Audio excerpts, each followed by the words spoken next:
क्रांति की शुरुआत जो है वो दूसरों से उम्मीद रखकर नहीं होती है। क्रांति की शुरुआत होती है खुद क्रांति बन जाने से।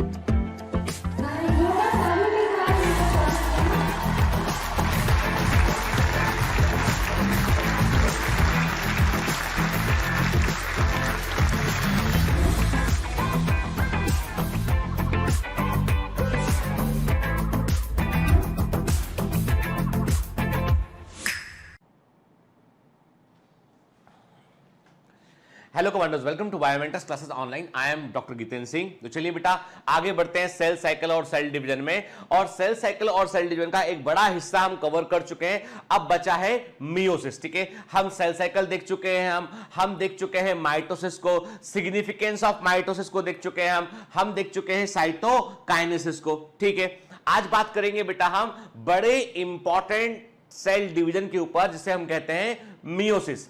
ये मानकर चलिए कि नीट में ऐसा कभी नहीं हुआ है, मतलब मेडिकल एंट्रेंस एग्जामिनेशन में ऐसा कभी नहीं हुआ है, कभी नहीं हुआ है कि जब मियोसिस पर क्वेश्चन ना पूछा गया। मतलब मानकर चलिए कि मियोसिस से हर साल आपको जो है वो केवल मियोसिस से आपको 1 से 3 क्वेश्चन देखने मिलेंगे।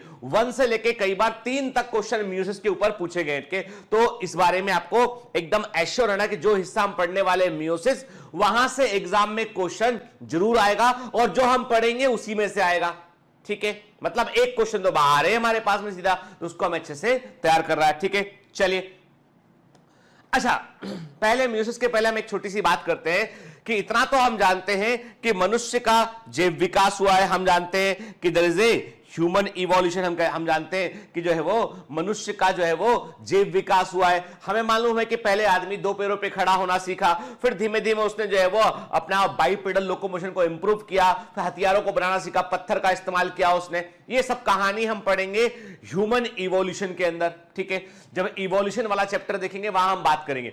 अभी हम इतना जानते हैं कि कैसे, यानी जो हम बात करते हैं, जब हम बात करते हैं बायोलॉजिकल इवोल्यूशन की बात करते हैं हम, या ऑर्गेनिक इवोल्यूशन की बात करें हम बात करते हैं बायोलॉजिकल इवोल्यूशन की बात करते हैं हम के, मतलब जब हम जैव विकास की बात करते हैं तो इस जैव विकास में बेसिक प्रक्रिया क्या है। मतलब कई बार सोचने में आता है कि कैसे जैव विकास होता होगा, तो मैंने आपको हमेशा कहा है कि जैव विकास की प्रक्रिया होती है, उसमें सबसे इंपॉर्टेंट जो होता है वेरिएशंस, विभिन्नताएं। ठीक है, आप बोलोगे सर इसका मतलब हमको समझ में नहीं आया अभी भी। और दूसरा, ये मियोसिस से कैसे कनेक्टेड है, समझो बात को।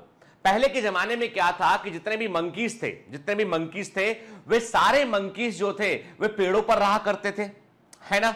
मतलब हमारे पूर्वज तो मंकीज हैं, पेड़ों पर रहा करते थे, पेड़ों पर वो झूला करते थे।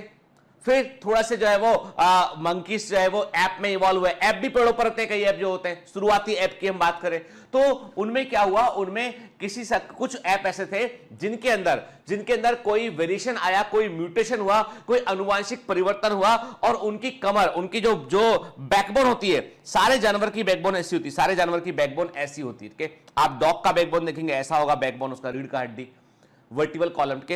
ह्यूमन विंग्स का बैकबोन ऐसा होता है। ठीक है, और आपको लगता है ना ये जो फोल्ड है, ये फोल्ड बड़ा इंपॉर्टेंट था। इसने सेंटर ऑफ ग्रेविटी को सेट होने में हेल्प किया, और आदमी 2 पैरों पे खड़ा रहने लगा के। और ये एक म्यूटेशन था, मतलब वो शुरुआती मंकी थोड़ा सा 2 पैरों पे खड़े रह पाते थे, ऐसा खड़े रह पाते थे। फिर धीमे धीमे जो है वो उन्होंने अपने आप को थोड़ा देर खड़ा रखा, फिर नीचे बैठ गए। वो ऐसे करते करते जो है वो, और जो थोड़ी अधिक देर खड़े हो पाते थे उन्होंने अपने जो अपर लिम्ब खाली थे उनका इस्तेमाल करना शुरू किया। ग्रेजुअली ऐसे जीव जो है वो सिलेक्ट होते चले गए, प्रकृति ने उनको सिलेक्ट किया। अब नेचुरल सिलेक्शन कैसे होता है ये सब इवोल्यूशन में पढ़ेंगे हम। तो सिलेक्ट किया और फाइनली एक रेस तैयार हो गई जो 2 पैरों पे खड़े रहने लगी। और 2 पैरों पे बाइपेडल लोकोमोशन का सबसे बड़ा एडवांटेज ये था कि हाथ हमारे फ्री हो गए। इन हाथों का इस्तेमाल हम पेन पकड़ने में कर सकते हैं, वेपन पकड़ने में कर सकते हैं, मतलब हमारे हैंड्स फ्री हो गए हैं, इसलिए हम क्रिएटिव हो गए। नहीं तो बाकी एनिमल के समान हम यदि 4 पैरों पर चलते तो कुछ नहीं कर पाते हम। भाई आप बताओ ना, जो डॉग है, जो दूसरे एनिमल है, उन्होंने क्या वो चांद पर पहुंच गए हैं? क्या उन्होंने कुछ खोज लिया है? क्या वो कोई ऐसी स्पेसिफिक चीजों का साइंस को वो इवॉल्व कर ले? नहीं, वो भी तो हमारे साथ में, तो वो भी प्रेजेंट है तब से, है ना। लेकिन हम जो है हमारे जो बाइपोलर लोकोमोशन का विकास हुआ, फिर हमारे शरीर ने क्या देखा, जैसे यदि आप चिंपैंजी से मुकाबला करें, आप बोले सामने चिंपैंजी है और इधर हमें, चलो हो जाए, दो हाथ हो जाए, तो चिंपैंजी ऐसे पकड़ के दो हिस्सों में बांट के फेंक देगा, एक इधर फेंक देगा, एक इधर फेंक देगा। समझ गए? इतना पावरफुल है चिंपैंजी कि यदि कोई इंसान उससे लड़ना चाहे तो चिंपैंजी उसको पकड़ेगा, पैर पकड़ेगा, दो हिस्सों में उसे डिवाइड कर देगा, एक को इधर फेंक देगा, एक को इधर फेंक देगा। इतना पावरफुल है। फिर तब भी चिंपैंजी हमारे चिड़ियाघर के अंदर है, तब भी हमने उसको जो है वो जू के अंदर रखा हुआ है। हमने चिंपैंजी को जो है उसके अंदर, उसको जब चाहे तब पकड़ लाते हैं उसको हम, क्योंकि हमारे पास ब्रेन है। हमने सीखा कि हमसे ताकतवर हाथी को कैसे कंट्रोल करना है। हमने सीखा कि सर्कस के अंदर जो टाइगर, इतना खतरनाक टाइगर है जिसने हमारे आदि मानव को बहुत खाया, बहुत परेशान किया उसको, उस टाइगर को हमने बोला चलो ठक बटक मार, है ना, स्टूल पे बैठ जाओ, करतब दिखाओ। जू में लोग देख रहे हैं, मनुष्य देख रहे हैं करतब तुम्हारा, टाइगर इतना पावरफुल शिकारी वो करतब दिखा रहा है, रिंग, ठीक है, आग में से कूद रहा है, सब कुछ कर रहा है वो। क्यों? क्योंकि उस समय डिसाइड हुआ, ये डिसाइड किया कि यदि ब्रेन का विकास करना है, अपर हैंड ने जो अपर लिम्ब थे इनका जितना अधिक इस्तेमाल किया गया, ब्रेन के कुछ हिस्से साथ में इवॉल्व होते चले गए। छोटे बच्चों के खिलौने देखे कभी आपने? छोटे बच्चों के खिलौने में क्या होता है कि वो कलरफुल बॉक्स होते हैं, एक के ऊपर एक बॉक्स को लगा दो आप, ठीक है। छोटे बच्चों के जो बिल्कुल 6-7 महीने के बच्चों का खिलौना अलग तरह का होता है, कलरफुल खिलौना होता है, ठीक है, ब्लॉक लगाने वाला होता है। आप बच्चे को कोई खिलौना मार्केट से लाइए, वो बच्चा खेलेगा कहां? किचन में जाके बर्तन से, कटोरी से खेलेगा। वो किससे खेलेगा? कटोरी से खेलेगा, आलू से खेलेगा, प्याज से खेलेगा। वो खिलौने भले ही फेंक देगा। वो छोटा बच्चे की बात कर रहा हूं मैं। क्यों? ब्रेन उसका, वो अपने हैंड का यूज करना सीख रहा है, ब्रेन को इवॉल्व हो रहा है उससे। तो ये बड़ा गहरा कनेक्शन था। अब इस पर भी हम डिटेल में बात करेंगे बाद में। मतलब I just want to create curiosity in your mind कि आप इवोल्यूशन चैप्टर का आप इंतजार करें, आप वो चाहता हूं मैं। अभी कुल मिलाकर बात यह है कि सारा सार निकल के यह आया है कि हमारी हर पीढ़ी दूसरी पीढ़ी की तुलना में कुछ ना कुछ आनुवांशिक परिवर्तन लेके आती है। प्रकृति में इतने सारे चैलेंजेस हैं और जो उन चुनौतियों का सामना कर लिया और जो उसके अनुसार अपने आप को जो है वो अडॉप्ट कर लिया, वो आगे निकल जाता है। और इसके लिए चाहिए पड़ती विभिन्नताएं। देखो सिंपल सी बात है, एक हम काल्पनिक किस्से की बात कर रहे हैं कि एक इमेजिनरी स्टोरी की बात कर रहे हैं। 100 इंसान है कहीं पे, ठीक है, 100 इंसानों में इमेजिन करें कि 100 लोग कहीं पर है और वहां पर जो है वो वहां पे कोई खतरा है, वहां पे कोई खतरा है और उस खतरे से बचने के लिए उनको दौड़ रहा है, बहुत तेज दौड़ रहा है, ठीक है। तो उसमें क्या हुआ, 100 में से मान लिया हमने कहा जब खतरा सामने आया तो उसमें से 10 लोग ऐसे थे जो तेज दौड़ते चले गए, physically they are more and more fit, वो आगे निकल गए। सारे लोग एक उम्र के थे मान लिया हमने, वो आगे निकल गए, बाकी 90 लोग पीछे रह गए, खतरे से मुकाबला नहीं कर पाए, खत्म हो गए। 10 लोग जहां पहुंचे वहां पे उन्होंने अपना कम्युनिटी शुरू किया उन्होंने अपना, ठीक है। अब वो 10 लोगों के जो बच्चे हुए वो genetically they are more fit, क्योंकि वो मोर फिट पेरेंट थे उनके, they are more fit. Imagine कर रहे हैं स्टोरी, ठीक है। अब उन 100 लोगों की पॉपुलेशन होगी मान लो, फिर एक बार वैसा ही कोई खतरनाक खतरा आया। अब उनमें से 10 लोग और तेज थे, वो पहले वालों की तुलना में तेज थे, अब उनकी अपनी पॉपुलेशन बन गई है। अब क्या हो गया, अब जो है खतरा फिर से आया, तो अब उनमें से 10 लोग जो है वो सब उस पूरी पॉपुलेशन में तेज थे, वो आगे निकल गए, बाकी 90 खत्म हो गए। ऐसा हर बार होता चला गया। तो every time the race will improve. एक समय ऐसा आया कि आदमी की स्पीड हो गई 200 किलोमीटर प्रति घंटा। अरे दौड़ दौड़ के खतरे ने जो है, सदियों से खतरा पीछे पड़ा है, दौड़ दौड़ के आदमी बन गया है मशीन, मोटर बन गया है, 200 किलोमीटर प्रति घंटा की रफ्तार हो गई, मान लिया हमने 200 kilometre per hour. Imagine this story. ऐसा ही प्रकृति में हुआ है, हर बार एक चैलेंज आया है, अधिकांश जीव खत्म हुए, कुछ बचे वो हैं जो बेहतर, उनमें भी जो बेहतर थे वो बचे, उनको सेलेक्ट कर लिया गया। अब आप बोलोगे सर ये चीज आई कहां से? म्यूटेशन तो रैंडम चीज है, कभी जभी होता है। म्यूटेशन का मतलब होता है कि sudden change in the genetic makeup, अनुवांशिक ढांचे में अचानक से आने वाला परिवर्तन है, उत्परिवर्तन, वो तो कभी कभी होता है। कुछ तो ऐसा है जो हर पीढ़ी में पहले से थोड़ा अलग कैरेक्टर लेके आ रहा है, and that is the sexual reproduction. Sexual reproduction से आने वाली विभिन्नता है, दैट इज वेरी इंपॉर्टेंट। वो पूरे के पूरे समझ लीजिए कि पूरे के पूरे आपके बायोलॉजिकल इवोल्यूशन में जो कंटिन्यूअस जो वेरिएशन प्रोवाइड करता है, नए नए परम्यूटेशन कॉम्बिनेशन प्रोवाइड करता है, नए नए संयोजन प्रोवाइड करता है, वो है सेक्सुअल रिप्रोडक्शन। और उसमें भी सबसे इंपॉर्टेंट है meiosis, most important thing. Meiosis का इंपॉर्टेंस मतलब आप सोचिए, सिंपल सा जिसको हम सेल डिवीजन सिर्फ समझ रहे थे, जिसको हम केवल और केवल सेल डिवीजन समझ रहे थे, वो एक्चुअली क्या निकला? वो एक्चुअली निकला है कि जो बायोलॉजिकल इवोल्यूशन की कहानी का हीरो निकला है वो, के मतलब मियोसिस इज द हीरो के, कि वो बायोलॉजिकल इवोल्यूशन की कहानी में। अब देखिए हीरो भी कैसा होता है, हिंदी फिल्मों में देखोगे आप, हीरो क्या होता है? हीरो नॉर्मल आदमी होता है, एकदम नॉर्मल आदमी होता है, सब कुछ ठीक ठाक चल रहा होता है, और एक दिन उसकी जिंदगी में विलेन आता है, और विलेन उसकी जिंदगी में बहुत छेड़छाड़ करता है लाइफ में, और फिर वो उस विलेन को हरा देता है हीरो। भाई हीरो है तो जीतेगा हमेशा, हरा देगा। अच्छाई हमेशा जीतती है, बुराई कितनी ही ताकतवर क्यों ना हो, अच्छाई हमेशा जीतती है। देर हो सकती है पर जीतेगी अच्छाई, लास्ट में जीत जाता है वो। ऐसे ही होता है हिंदी फिल्मों में, असल जिंदगी में भी ये होता है कि परिवर्तन जब तक जो है चुनौतियां सामने नहीं आएंगी, आपको ये मालूम नहीं चलेगा कि आप में कितनी कैपेबिलिटी है, कि आपको ये पता ही नहीं चल पाएगा पूरी जिंदगी कि आप में कितनी कैपेबिलिटी है, यदि आपके सामने चुनौतियां नहीं होंगी। जब आपके सामने चुनौतियां आएंगी तो आप अपनी कैपेबिलिटी को उभार पाएंगे। ठीक है ना? चलिए, तो अब ये तो बात किया, मतलब कहानी बड़ी इंटरेस्टिंग होने वाली है। चलिए, तो अब हम बात करते हैं कि माइटोसिस और मियोसिस में सबसे बड़ा अंतर क्या है। याद रखिए, मियोसिस को हम बोलते हैं डबल डिवीजन, ठीक है, मियोसिस को हम बोलते हैं दोहरा विभाजन, डबल डिवीजन, क्योंकि इसमें न्यूक्लियस 2 बार डिवाइड करता है, इसमें नाभिक अपने आप को 2 बार डिवाइड करता है, जबकि डीएनए का रेप्लिकेशन केवल एक ही बार होता है। डीएनए केवल अपने आप को एक बार रेप्लिकेट करता है, लेकिन इसमें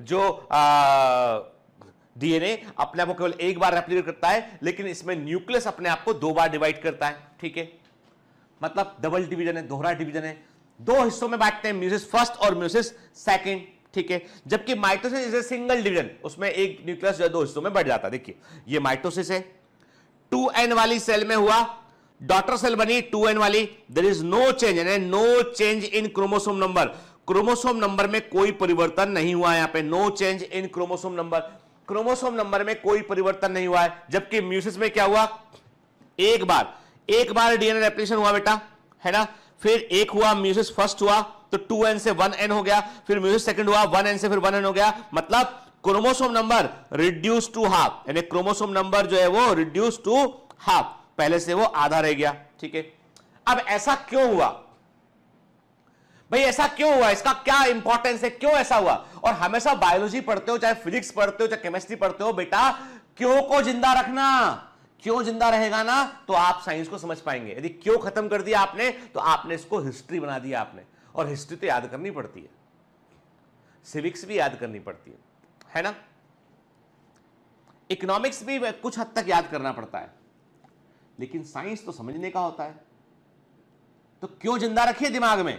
ठीक है, अब क्यों हुआ, यानी मियोसिस में 2n से n कंडीशन क्यों बनी, और ये आपको गैमीट फॉर्मेशन के समय क्यों दिखाई पड़ा ये डिवीजन। कारण ये है बेटा कि मान लो मेल गैमीट और फीमेल गैमीट दोनों के दोनों, सुनिएगा बात को ध्यान से, यदि मेल गैमीट और फीमेल गैमीट दोनों के दोनों बगैर मियोसिस के बनते तो मेल मान लो माइटोसिस से मेल गैमीट बना 2n, female gamete 2n, fuse किया जाइगोट बना 4n, अरे नॉर्मल इंडिविजुअल तो 2n होता है, डिप्लॉइड होता है तो 4n बन गया। अब ये 4n वाला जब गैमेट बनाएगा तो 4n गैमेट बनेगा, 4n फ्यूज करेगा, 8n वाला जाइगोट बन जाएगा, मतलब there is a big problem. अरे समस्या है, ये तो समस्या है, जनरेशन आफ्टर जनरेशन आप क्रोमोसोम नंबर को मेंटेन नहीं कर पाएंगे यदि आपने मियोसिस की हेल्प नहीं लिया। If you are not taking the help of meiosis, generation after generation आप क्रोमोसोम नंबर मेंटेन नहीं कर पाएंगे, क्योंकि मियोसिस क्रोमोसोम नंबर को आधा करता है, फर्टिलाइजेशन उसको रिस्टोर करता है, n और n 2n, मियोसिस हुआ फिर n बन गया, फर्टिलाइजेशन हुआ फिर n और n 2n बन गया, तो मतलब generation after generation chromosome number maintain करते हैं मियोसिस और फर्टिलाइजेशन। क्लियर? चलिए, अब म्यूसिस फर्स्ट और सेकंड दो हिस्सों में बांटते हैं इसको हम। तो हम एनसीईआरटी का बेटा इमेज देख रहे हैं, that is very very important image, आपको दिमाग में रखना है, एग्जाम में आता है बेटा ये, है ना। अब बात इतनी सी है कि म्यूसिस फर्स्ट में को हम 4 अवस्थाओं में बांटते हैं, prophase first, metaphase first, anaphase first और टीलोफेज फर्स्ट। 90% क्वेश्चन एग्जाम में जो आते हैं वो प्रोफेज फर्स्ट और एनाफेज फर्स्ट से आते हैं। 90% क्वेश्चन जो म्यूसिस में एग्जाम में अब तक पूछा गया है वो प्रोफेज फर्स्ट और एनाफेज फर्स्ट से पूछा गया है, ध्यान देना बेटा, ठीक है। एंड रिमेनिंग 10% पूछा गया है significance of meiosis and anaphase second से। बता रहा हूं आपको कि बिल्कुल फिक्स पैटर्न है, बिल्कुल फिक्स ट्रेंड है कि कैसा क्वेश्चन एग्जाम में आता है, ठीक है। अब अच्छा एक काम करो बेटा, हमने अभी माइटोसिस पढ़ा हुआ है हाल ही में, है ना भाई, हमने हाल ही में माइटोसिस पढ़ा है या नहीं पढ़ा, पढ़ा है ना हमने, ठीक है। अच्छा एक चीज तो हो गया आज, अरे मैं आपसे आज क्वेश्चन पूछना भूल गया, हाँ जो जोश में मैंने क्वेश्चन पूछना भूल गया आज के, चलो अभी उत्तर दो क्वेश्चन के, चलो है ना, आ जाओ होश बैठ के, ठीक है। बताइए मुझे क्वेश्चन नंबर 1, किस फेज में, किस माइटोसिस की किस फेज में आपको कांग्रेशन मूवमेंट देखने मिलता है, माइटोसिस की किस फेज में आपको कांग्रेशन मूवमेंट देखने मिलता है। दूसरा क्वेश्चन है माइटोसिस की किस फेज में आपको इंटरजोनल स्पिंडल फाइबर देखने मिलते हैं, माइटोसिस की किस फेज में आपको इस जो है वो इंटरजोनल स्पिंडल फाइबर देखने मिलते हैं। क्लियर, किस फेज में आपको कांग्रेशन मूवमेंट देखने मिलता है और किस फेज में आपको इंटरजोनल फाइबर देखने मिलते हैं, ये आप बताएंगे मेरे को, ठीक है ना। अब देखो बेटा, माइटोसिस तो पढ़ा हुआ है हमने पढ़ा हुआ है कि माइटोसिस की मेटाफेज में क्रोमोसोम अपने आप को इक्वेटर पर अरेंज कर लेते हैं। ये क्या है बेटा, ये है इक्वेटर, ठीक है, ये this is the equator, this is the equator, ये पोल है। अच्छा बताओ, माइटोसिस की मेटाफेज में और मेटाफेज फर्स्ट में क्या अंतर दिखाई पड़ रहा है आपको, गौर से देखिए, और वो जो आपने माइटोसिस में मेटाफेज पढ़ा है ना उसको रिकॉल कीजिए, रिकॉल कीजिए, टिंग टिंग टिंग टिंग टिंग दिमाग में कि क्या पढ़ा वहां पे हमने, और यहां पर ये हमें क्या दिखाई पड़ रहा है। तो क्या देख रहे हो आप देख रहे हो कि हाँ इमेज में अंतर है बॉस, इमेज में अंतर ये है कि माइटोसिस की मेटाफेज कुछ इस तरह की थी, ठीक है। यदि यही ऐसे ही बना, हमने कहा ये पोल है, ये पोल है, ये हमने कहा इक्वेटर है, ये इक्वेटर है, ठीक है। यदि ये माइटोसिस की मेटाफेज होती तो अरेंजमेंट ऐसा होता क्रोमोसोम का, क्रोमोसोम का अरेंजमेंट तब ऐसा होता,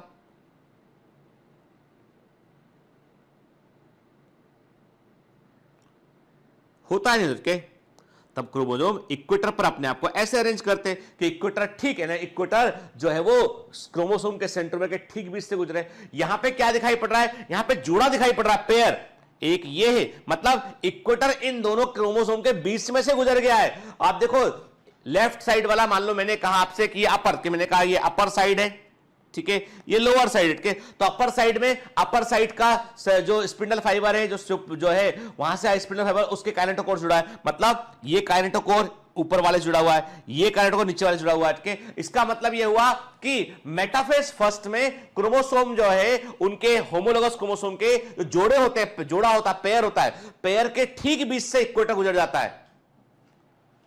जोड़े, पेयर, होमोलोगस क्रोमोसोम, ऐसे क्रोमोसोम जो बायोकेमिकल प्रोडक्शन में समान होते हैं, ऐसे क्रोमोसोम जो जैव रासायनिक उत्पादन में समान होते हैं, जिनमें समान स्थान पर समान प्रकार के जीन पाए जाते हैं, वो होमोलोगस क्रोमोसोम है। जैसे कि क्रोमोसोम नंबर 1 एक मदर से आया, एक फादर से आया, तो क्रोमोसोम नंबर 1 का जोड़ा बन गया।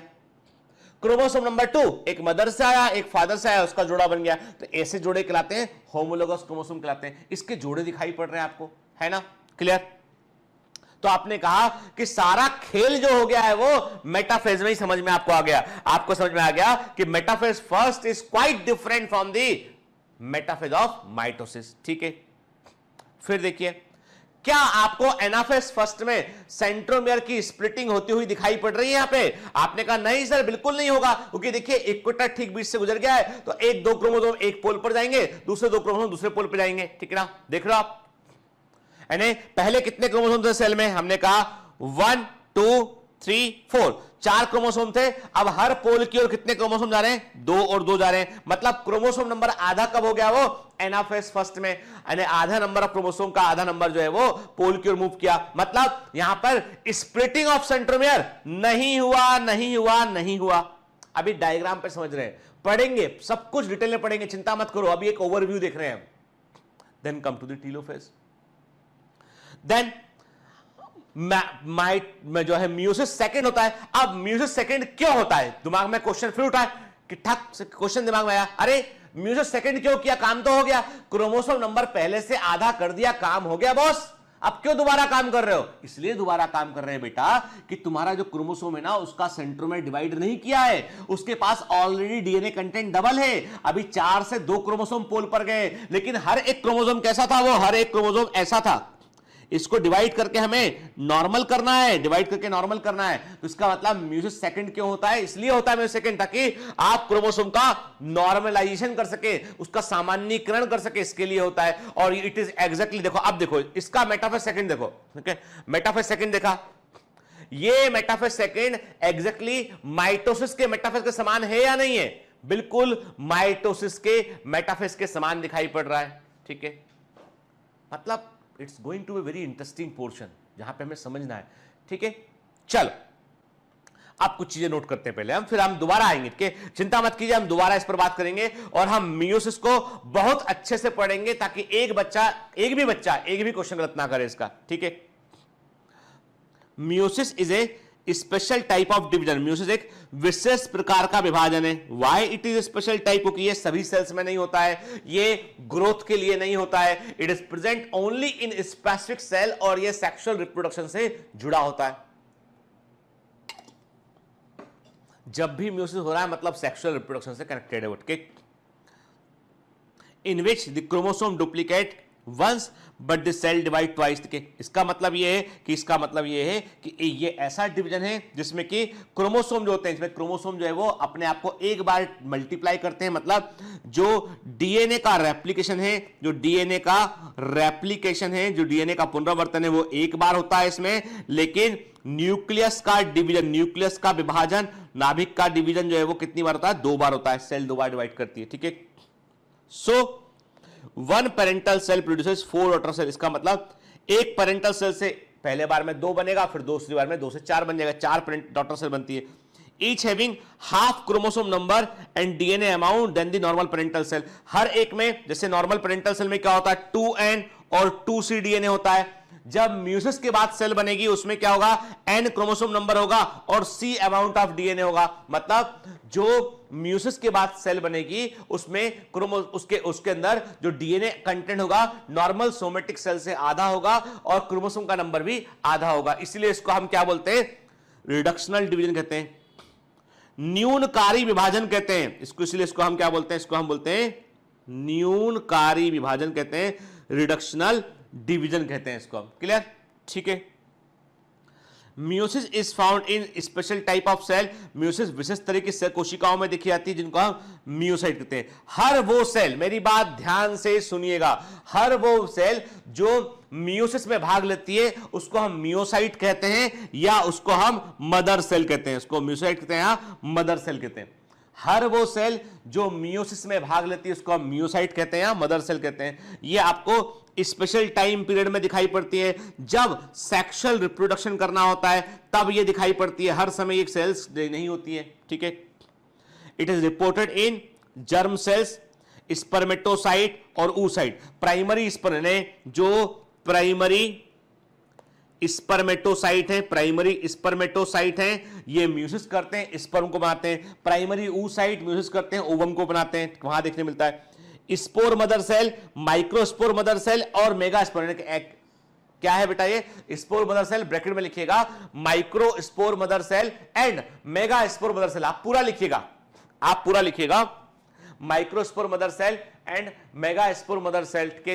ये इनके अंदर म्यूसिस होगा तो क्या बनेगा? माइक्रोस्पोर मदर सेल में म्यूसिस होगा तो माइक्रोस्पोर बनेगा और मेगा स्पोर मदर सेल में म्यूसिस होगा तो मेगा स्पोर बनेगा, ठीक है। देन जो लोअर ऑर्गेनिज्म होते हैं उनमें मेन बॉडी हैप्लॉइड होती है, तो उनमें जाइगोट में उनमें जाइगोटिक म्यूसिस देखने मिलती है। जब जाइगोट के अंदर होगी म्यूसिस, जाइगोस्पोर में होगी म्यूसिस, जाइगोटिक म्यूसिस कहते हैं। तो zygospore of algae and fungi, zygospore क्या होता है? ऐसा जाइगोट जो थिक वॉल्ड के, ऐसा zygote thick walled layer around zygote के आसपास थिक वॉल लेयर बनती है, तो उसको हम जाइगोस्पोर कहने लगते हैं। के कंप्लीट स्ट्रक्चर को जाइगोस्पोर कहते हैं, उसमें होगा म्यूसिस। ठीक है, clear? Meiosis was first time demonstrated by von Menden. Meiosis को पहली बार वॉन मेंडन ने बतलाया। के first time describe by Winiwarter, Winiwarter ने पहली बार इसको डिस्क्राइब किया, first time describe by Winiwarter के। और टर्म म्यूसिस देने वाले साइंटिस्ट थे फॉर्मर एंड मूरेट के। म्यूसिस टर्म को दिया था फॉर्मर और मूरेट ने के। आईएमपी सब रैंडम क्वेश्चन एग्जाम में पूछे जाते हैं। ठीक है, meiosis was first time demonstrated by von Menden. Meiosis को पहली बार वॉन मेंडन ने डेमोन्स्ट्रेट किया, पहली बार बताया इसके बारे में किसने? विनी वाटर ने डिस्क्राइब किया इसको, और टर्म म्यूसिस दिया फॉर्मर और मूरे ने। ठीक है, 3 प्रकार का होता है म्यूसिस, वेरी वेरी इंपॉर्टेंट। के जाइगोटिक म्यूसिस, के जाइगोटिक म्यूसिस जो होता है बेटा, मतलब जाइगोट के अंदर म्यूसिस होगा तो इसका मतलब there is no embryo formation, embryo नहीं बनेगा यहां पर। के और यहां पर जो जीवन चक्र होगा, लाइफ होगा, वो होगा हैप्लॉन्टिक लाइफ साइकिल। के हैप्लॉन्टिक लाइफ साइकिल होगा, मतलब मेन स्ट्रक्चर जो है, जो मेन बॉडी होगी, जो मुख्य शरीर होगा, वो हैप्लॉइड होगा। यहां पे मेन बॉडी हैप्लॉइड होगी। के और ऐसा हमको एल्गी में और लोअर एल्गी और फंजाई में हमको, एल्गी में देखने मिलता है और फंजाई में हमको देखने मिलता है। के जाइगोटिक म्यूसिस जाइगोट में होता है, जब जाइगोट में म्यूसिस होगी तो एम्ब्रियो नहीं बनेगा, हैप्लॉन्टिक लाइफ साइकिल होगा, मेन बॉडी क्या होगी? हैप्लॉइड होगी। ठीक है, स्पोरिक म्यूसिस हमको जो है वो प्लांट्स में देखने मिलती है, और इसमें क्या बनेगा बेटा? मेगास्पोर मदर सेल में होगी म्यूसिस तो मेगास्पोर बनेगा, माइक्रोस्पोर मदर सेल में होगी तो माइक्रोस्पोर बनेगा। ठीक है, और मेगास्पोर और माइक्रोस्पोर जो होते हैं वो फीमेल, और मेगास्पोर फीमेल गेमिटोफाइट को बनाएगा और माइक्रोस्पोर मेल गेमिटोफाइट को बनाएगा। गेमिटोफाइट ऐसे स्ट्रक्चर होते हैं जो गेमिट को प्रोड्यूस करते हैं। मतलब प्लांट्स में, ध्यान से बात सुनिएगा, प्लांट्स में मियोसिस होने पर स्पोर बनते हैं, सीधे गैमिट नहीं बनते हैं। ठीक है ना, याद रखिएगा। और एनिमल्स में गैमेटिक मियोसिस होती है। हम कहते हैं सबसे पहले जो है, सबसे प्राचीन के यानी जो ओल्डेस्ट मेथड है, के सबसे ओल्डेस्ट जो मेथड जो है वो है जाइगोटिक मियोसिस। सबसे पहले ये इवॉल्व हुआ। इसके बाद सबसे नई मेथड के जो न्यू मेथड है वो है गैमेटिक मियोसिस। इसलिए किंगडम एनिमेलिया जो सबसे डेवलप है इन सारे किंगडम में, 5 किंगडम होते हैं। मोनेरा होता है, प्रोटिस्टा होता है, प्लांटी होता है, फंजाई होता है, एनिमेलिया होता है। तो एनिमेलिया में आपको गैमेटिक म्यूसिस जो है वो देखने मिलेगा, गैमेट बनते समय म्यूसिस देखने मिलेगा। ठीक है, चलिए पहले बात करते हैं हम जाइगोटिक म्यूसिस के। जाइगोटिक म्यूसिस को हम इनिशियल म्यूसिस भी कहते हैं, प्रारंभिक म्यूसिस भी कहते हैं। ये हमको लोअर प्लांट ग्रुप जैसे एल्गी में देखने मिलता है, फंजाई में देखने मिलता है, also seen in fungi, fungi में भी हमको ये देखने मिलता है। ठीक है, zygote undergoes in meiosis, zygote meiosis में भाग लेता है, इसलिए there is no embryo formation. जब जाइगोट में माइटोसिस होगा बेटा तो एम्ब्रियो बनता है, जाइगोट में म्यूसिस होगा तो एम्ब्रियो नहीं बनेगा। के नो एम्ब्रियो फॉर्मेशन के मेन प्लांट बॉडी होगी हैप्लॉइड, तो ब्रैकेट में लिख लीजिए हैप्लॉन्टिक लाइफ साइकिल। इनका जीवन चक्र हैप्लॉन्टिक होता है, मेन बॉडी हैप्लॉइड होती है, and zygote is the only diploid cell in life cycle के जीवन चक्र में जाइगोट एकमात्र डिप्लॉयड सेल होती है जिसमें होता है मियोसिस, और उससे स्पोर बनेगा और स्पोर से फिर हैप्लॉइड प्लांट बनेगा। ठीक है ना, क्लियर? चलिए अब आते हैं स्पोरिक म्यूसिस। स्पोरिक म्यूसिस को हम इंटरमीडिएट म्यूसिस कहते हैं। ये हमको हायर प्लांट्स में देखने मिलता है कि ये कब होता है बेटा? ये मेगास्पोर मदर सेल में होता है, माइक्रोस्पोर मदर सेल में होता है। मेगास्पोर मदर सेल में होगा तो मेगास्पोर बनेगा, माइक्रोस्पोर मदर सेल में होगा तो माइक्रोस्पोर बनेगा। मेगास्पोर मदर सेल में होगा तो मेगास्पोर बनेगा, माइक्रोस्पोर मदर सेल में होगा तो माइक्रोस्पोर बनेगा बेटा। ठीक है ना, क्लियर? ठीक है। तो इसमें क्या होता है, इसमें स्पोर बनते हैं। फिर माइक्रोस्पोर जो होगा वो क्या करेगा बेटा, वो मेल गैमेटोफाइट प्रोड्यूस करेगा, मेगास्पोर फीमेल गैमेटोफाइट प्रोड्यूस करेगा। गैमेटोफाइट मतलब ऐसे प्लांट स्ट्रक्चर जो गैमीट को प्रोड्यूस करते हैं, और गैमेटोफाइट हमेशा हैप्लॉइड होते हैं क्योंकि वो म्यूसिस के बाद बनने वाले स्पोर से बनते हैं, इसलिए वो हैप्लॉइड होते हैं। और जब हैप्लॉइड गैमीट को बनाएगा तब वहां पे वो माइटोसिस करेगा, ठीक है, याद रखिएगा। एंड गैमेटोफाइट के अंदर जो गैमीट बनते हैं वो माइटोसिस से बनते हैं। हम पढ़ेंगे जब सेक्सुअल रिप्रोडक्शन इन प्लांट पढ़ेंगे तब बात करेंगे उसमें डिटेल में। अभी इतना समझ लीजिए कि प्लांट्स में स्पोर बनाने के लिए म्यूसिस होती है, ठीक है। माइक्रोस्पोर और मेगास्पोर जो है वो म्यूसिस के परिणाम स्वरूप बनते हैं, ठीक है। Then come to the gametic meiosis, इसको टर्मिनल म्यूसिस भी कहते हैं। ये एनिमल्स में देखने मिलता है, ये जर्म सेल्स में होता है। जर्म सेल का मतलब हो गया primary spermatocyte and primary oocyte, इसमें आपको देखने मिलेगा, ठीक है, क्लियर। और इसके परिणाम स्वरूप गैमिट बनेंगे, ठीक है। एग बनेगा, इसमें जो स्पर्मेटोसाइट है वो स्पर्म को प्रोड्यूस करेगा और oocyte जो है वो ओवम को प्रोड्यूस करेगा, ठीक है, क्लियर है ना। स्पर्मेटोजेनेसिस का मतलब है स्पर्म का बनना, oogenesis का मतलब है ओवम का बनना, ठीक है ना बेटा, है ना। तो जो प्राइमरी स्पर्मेटोसाइट जो है वो मेल गैमेट को बनाएंगे, स्पर्म को बनाएंगे, और प्राइमरी oocyte जो है वो क्या करेंगे, वो फीमेल गैमेट को बनाएंगे, ओवम को बनाएंगे वो, ठीक है ना। Meiosis involve two division, meiosis में दो विभाजन भाग लेते हैं बेटा, meiosis first and meiosis second के। म्यूसिस फर्स्ट को बेटा हम हेट्रोटाइपिक डिवीजन, म्यूसिस फर्स्ट को हम हेट्रोटाइपिक डिवीजन भी कहते हैं और रिडक्शनल डिवीजन भी कहते हैं। इसको हम हेट्रोटाइपिक डिवीजन भी कहते हैं और रिडक्शनल डिवीजन भी कहते हैं, जबकि म्यूसिस सेकंड को हम होमोटाइपिक डिवीजन भी कहते हैं और म्यूटिक माइटोसिस भी कहते हैं। इसको म्यूटिक माइटोसिस भी हम कहते हैं, क्लियर। एंड म्यूसिस में दो प्रकार के डिवीजन इन्वॉल्व है, हेट्रोटाइपिक डिवीजन और जो है वो होमोटाइपिक डिवीजन, ठीक है ना। तो इसको और हेट्रोटाइपिक डिवीजन को हम रिडक्शनल डिवीजन भी कहते हैं और जो है वो होमोटाइपिक डिवीजन को हम म्यूटिक माइटोसिस भी कहते हैं, ठीक है। चलिए तो एक एक करके देखते हैं। सबसे पहले बात करते हैं और सब्र से पढ़ेंगे हम, के बिल्कुल सब्र के साथ पढ़ेंगे, समझते हुए पढ़ेंगे ताकि हमें समझ में आए। क्योंकि देखो बेटा, एक होता है खाना पूर्ति करके कोर्स पूरा कर देना, वो कोर्स हो जाता है पूरा लेकिन समझ अपने कुछ आता नहीं है। मैं कहता हूं आप सब्र से पढ़िए, बगैर घबराए पढ़िए, चीजें बनेंगी आपसे। और आप बहुत बुद्धिमान है, कोई व्यक्ति को लगता है ना कि मेरा दिमाग काम है, मैं कमजोर हूं, तो वो अपने साथ जस्टिस वो नहीं कर रहा है, गलत कर रहा है, ओके। आपको अपने साथ जस्टिस करने के लिए सबसे पहले ये सोचना पड़ेगा कि आप बिल्कुल सही हैं और आप समझ सकते हैं, आप कर सकते हैं, ठीक है। चलिए म्यूसिस फर्स्ट की बात करते हैं। It results in the formation of two daughter cell. Meiosis first के परिणाम स्वरूप दो डॉटर सेल बनती हैं which have chromosome number half to those of the parental cell, जिनमें कि क्रोमोसोम नंबर पेरेंटल सेल की तुलना में आधा होता है। So it is called reductional division और हेट्रोटाइपिक डिवीजन के। तो म्यूसिस फर्स्ट को हम रिडक्शनल डिवीजन या हेट्रोटाइपिक डिवीजन क्यों कहते हैं बेटा हम, क्योंकि इसमें इसके परिणाम स्वरूप जो सेल बनती है उनमें क्रोमोसोम नंबर पहले से आधा होता है। और मैंने आपको कहा है एक सिंपल फंडा दिमाग में रखिए, number of chromosome number of centromere. जितने सेंट्रोमेर गिनोगे, मतलब अभी सेंट्रोमेर डिवाइड नहीं करता है, यहाँ पे अपोजिट पोल के क्रोमोसोम बढ़ जाते हैं, चले जाते हैं, अलग अलग होमोलोगस क्रोमोसोम का एक जोड़ा होता है, उसमें से एक क्रोमोसोम एक पोल पे आता है, दूसरा दूसरे पोल पे आता है। देखा था ना मैं डायग्राम के। तो कहने का मतलब यह है कि यहाँ पे क्या होता है बेटा, यहाँ पे यदि हम बात करें, होता है यहाँ पे कि मैंने आपसे कहा कि जो म्यूसिस फर्स्ट है उसमें सबसे इंपॉर्टेंट बात है कि मैंने कहा ये इक्वेटर है, ठीक है, ये आपका न्यूक्लियर स्पिंडल एपरेटस है, ठीक है ना, ठीक है। क्रोमोसोम अपने आप को ऐसे अरेंज कर लिए हैं,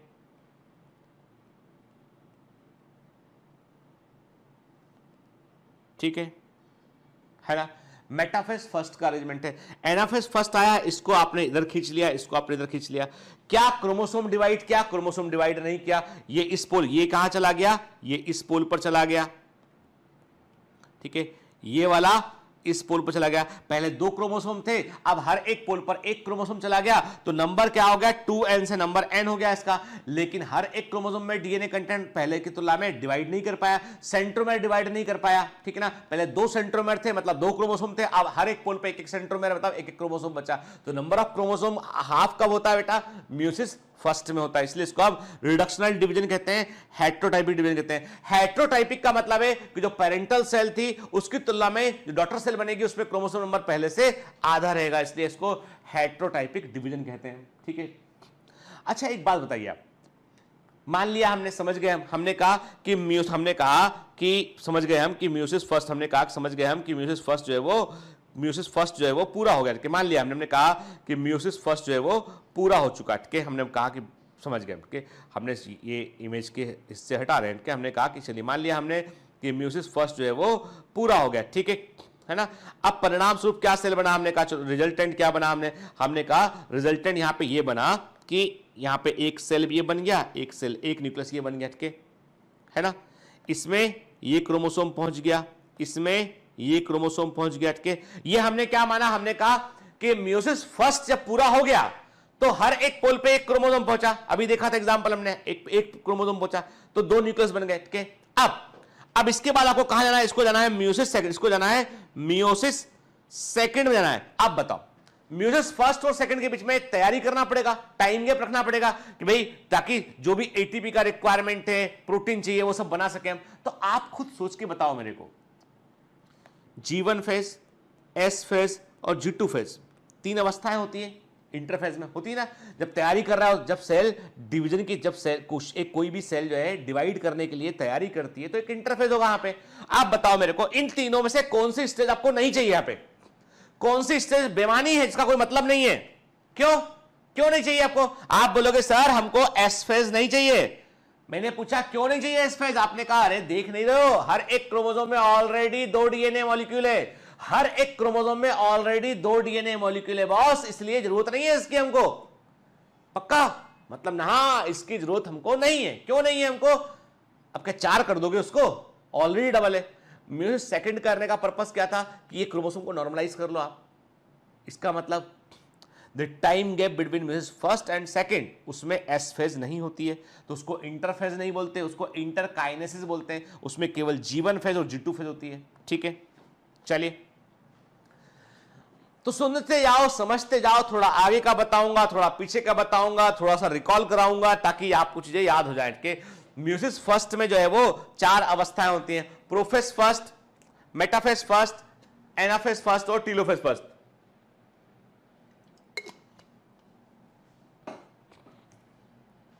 ठीक है, prophase first, metaphase first, anaphase first, telophase first के याद रखिएगा।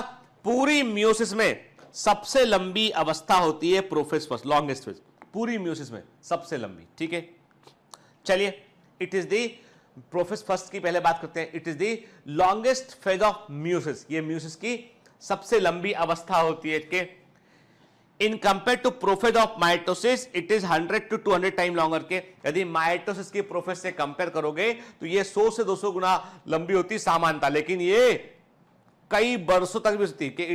It may be several years long. ऐसा क्यों होता हम आगे बात करेंगे। कि इसको हम 5 सब फेज में डिवाइड करते हैं। कि प्रोफेज फर्स्ट को हम 5 सब फेज में डिवाइड करते हैं, और मैं एक फॉर्मूला बताता हूं, याद रखिएगा, LZPD², एक फॉर्मूला है। ठीक है, अब आप बना लीजिए, इसका न्यूमोनिक बना लीजिए 50 तरह के आप। ठीक है ना, ठीक है,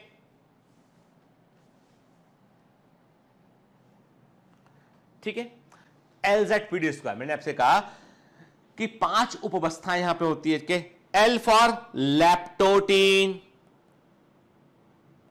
ठीक है, Z फॉर जाइगोटीन, ठीक है, P for pachytene, D for diplotene, ठीक है, and D for die, square है ना, डाइकाइनेसिस।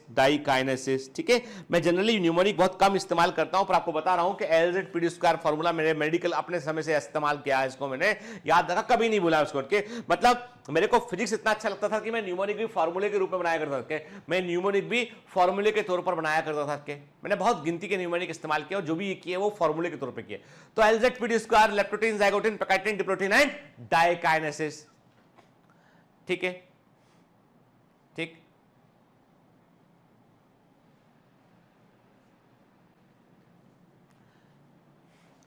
अब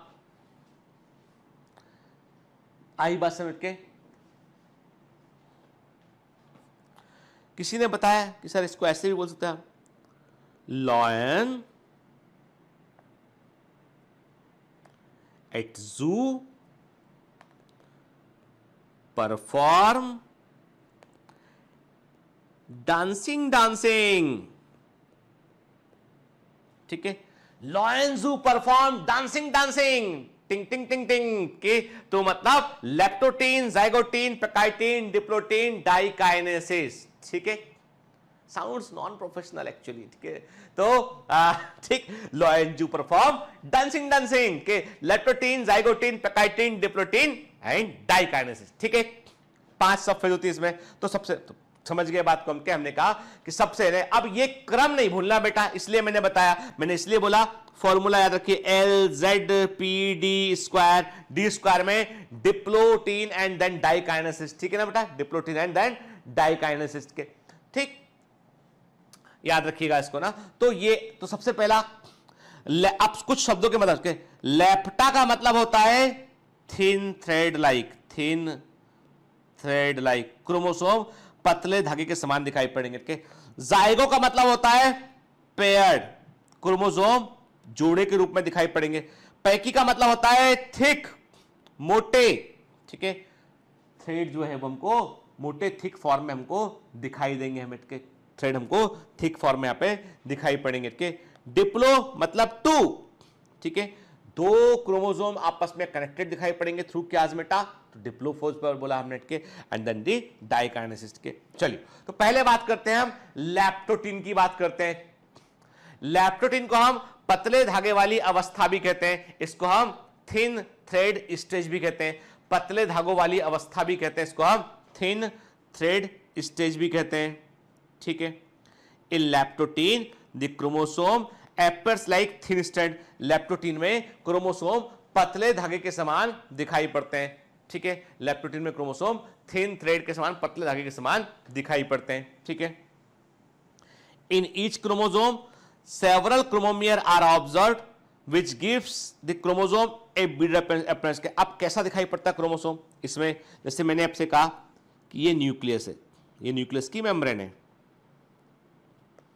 ये मैंने कहा, ये आपसे समझना बेटा, के एकदम समझते हुए चलना है ना, कोई जल्दी नहीं है हमको, के कोई जल्दी नहीं है हमको जो है कोई हमारा फ्लाइट नहीं छूट रहा है, ठीक है, आराम आराम से पढ़ेंगे, प्यार से पढ़ेंगे, ठीक है, समझते हुए पढ़ेंगे, ठीक है।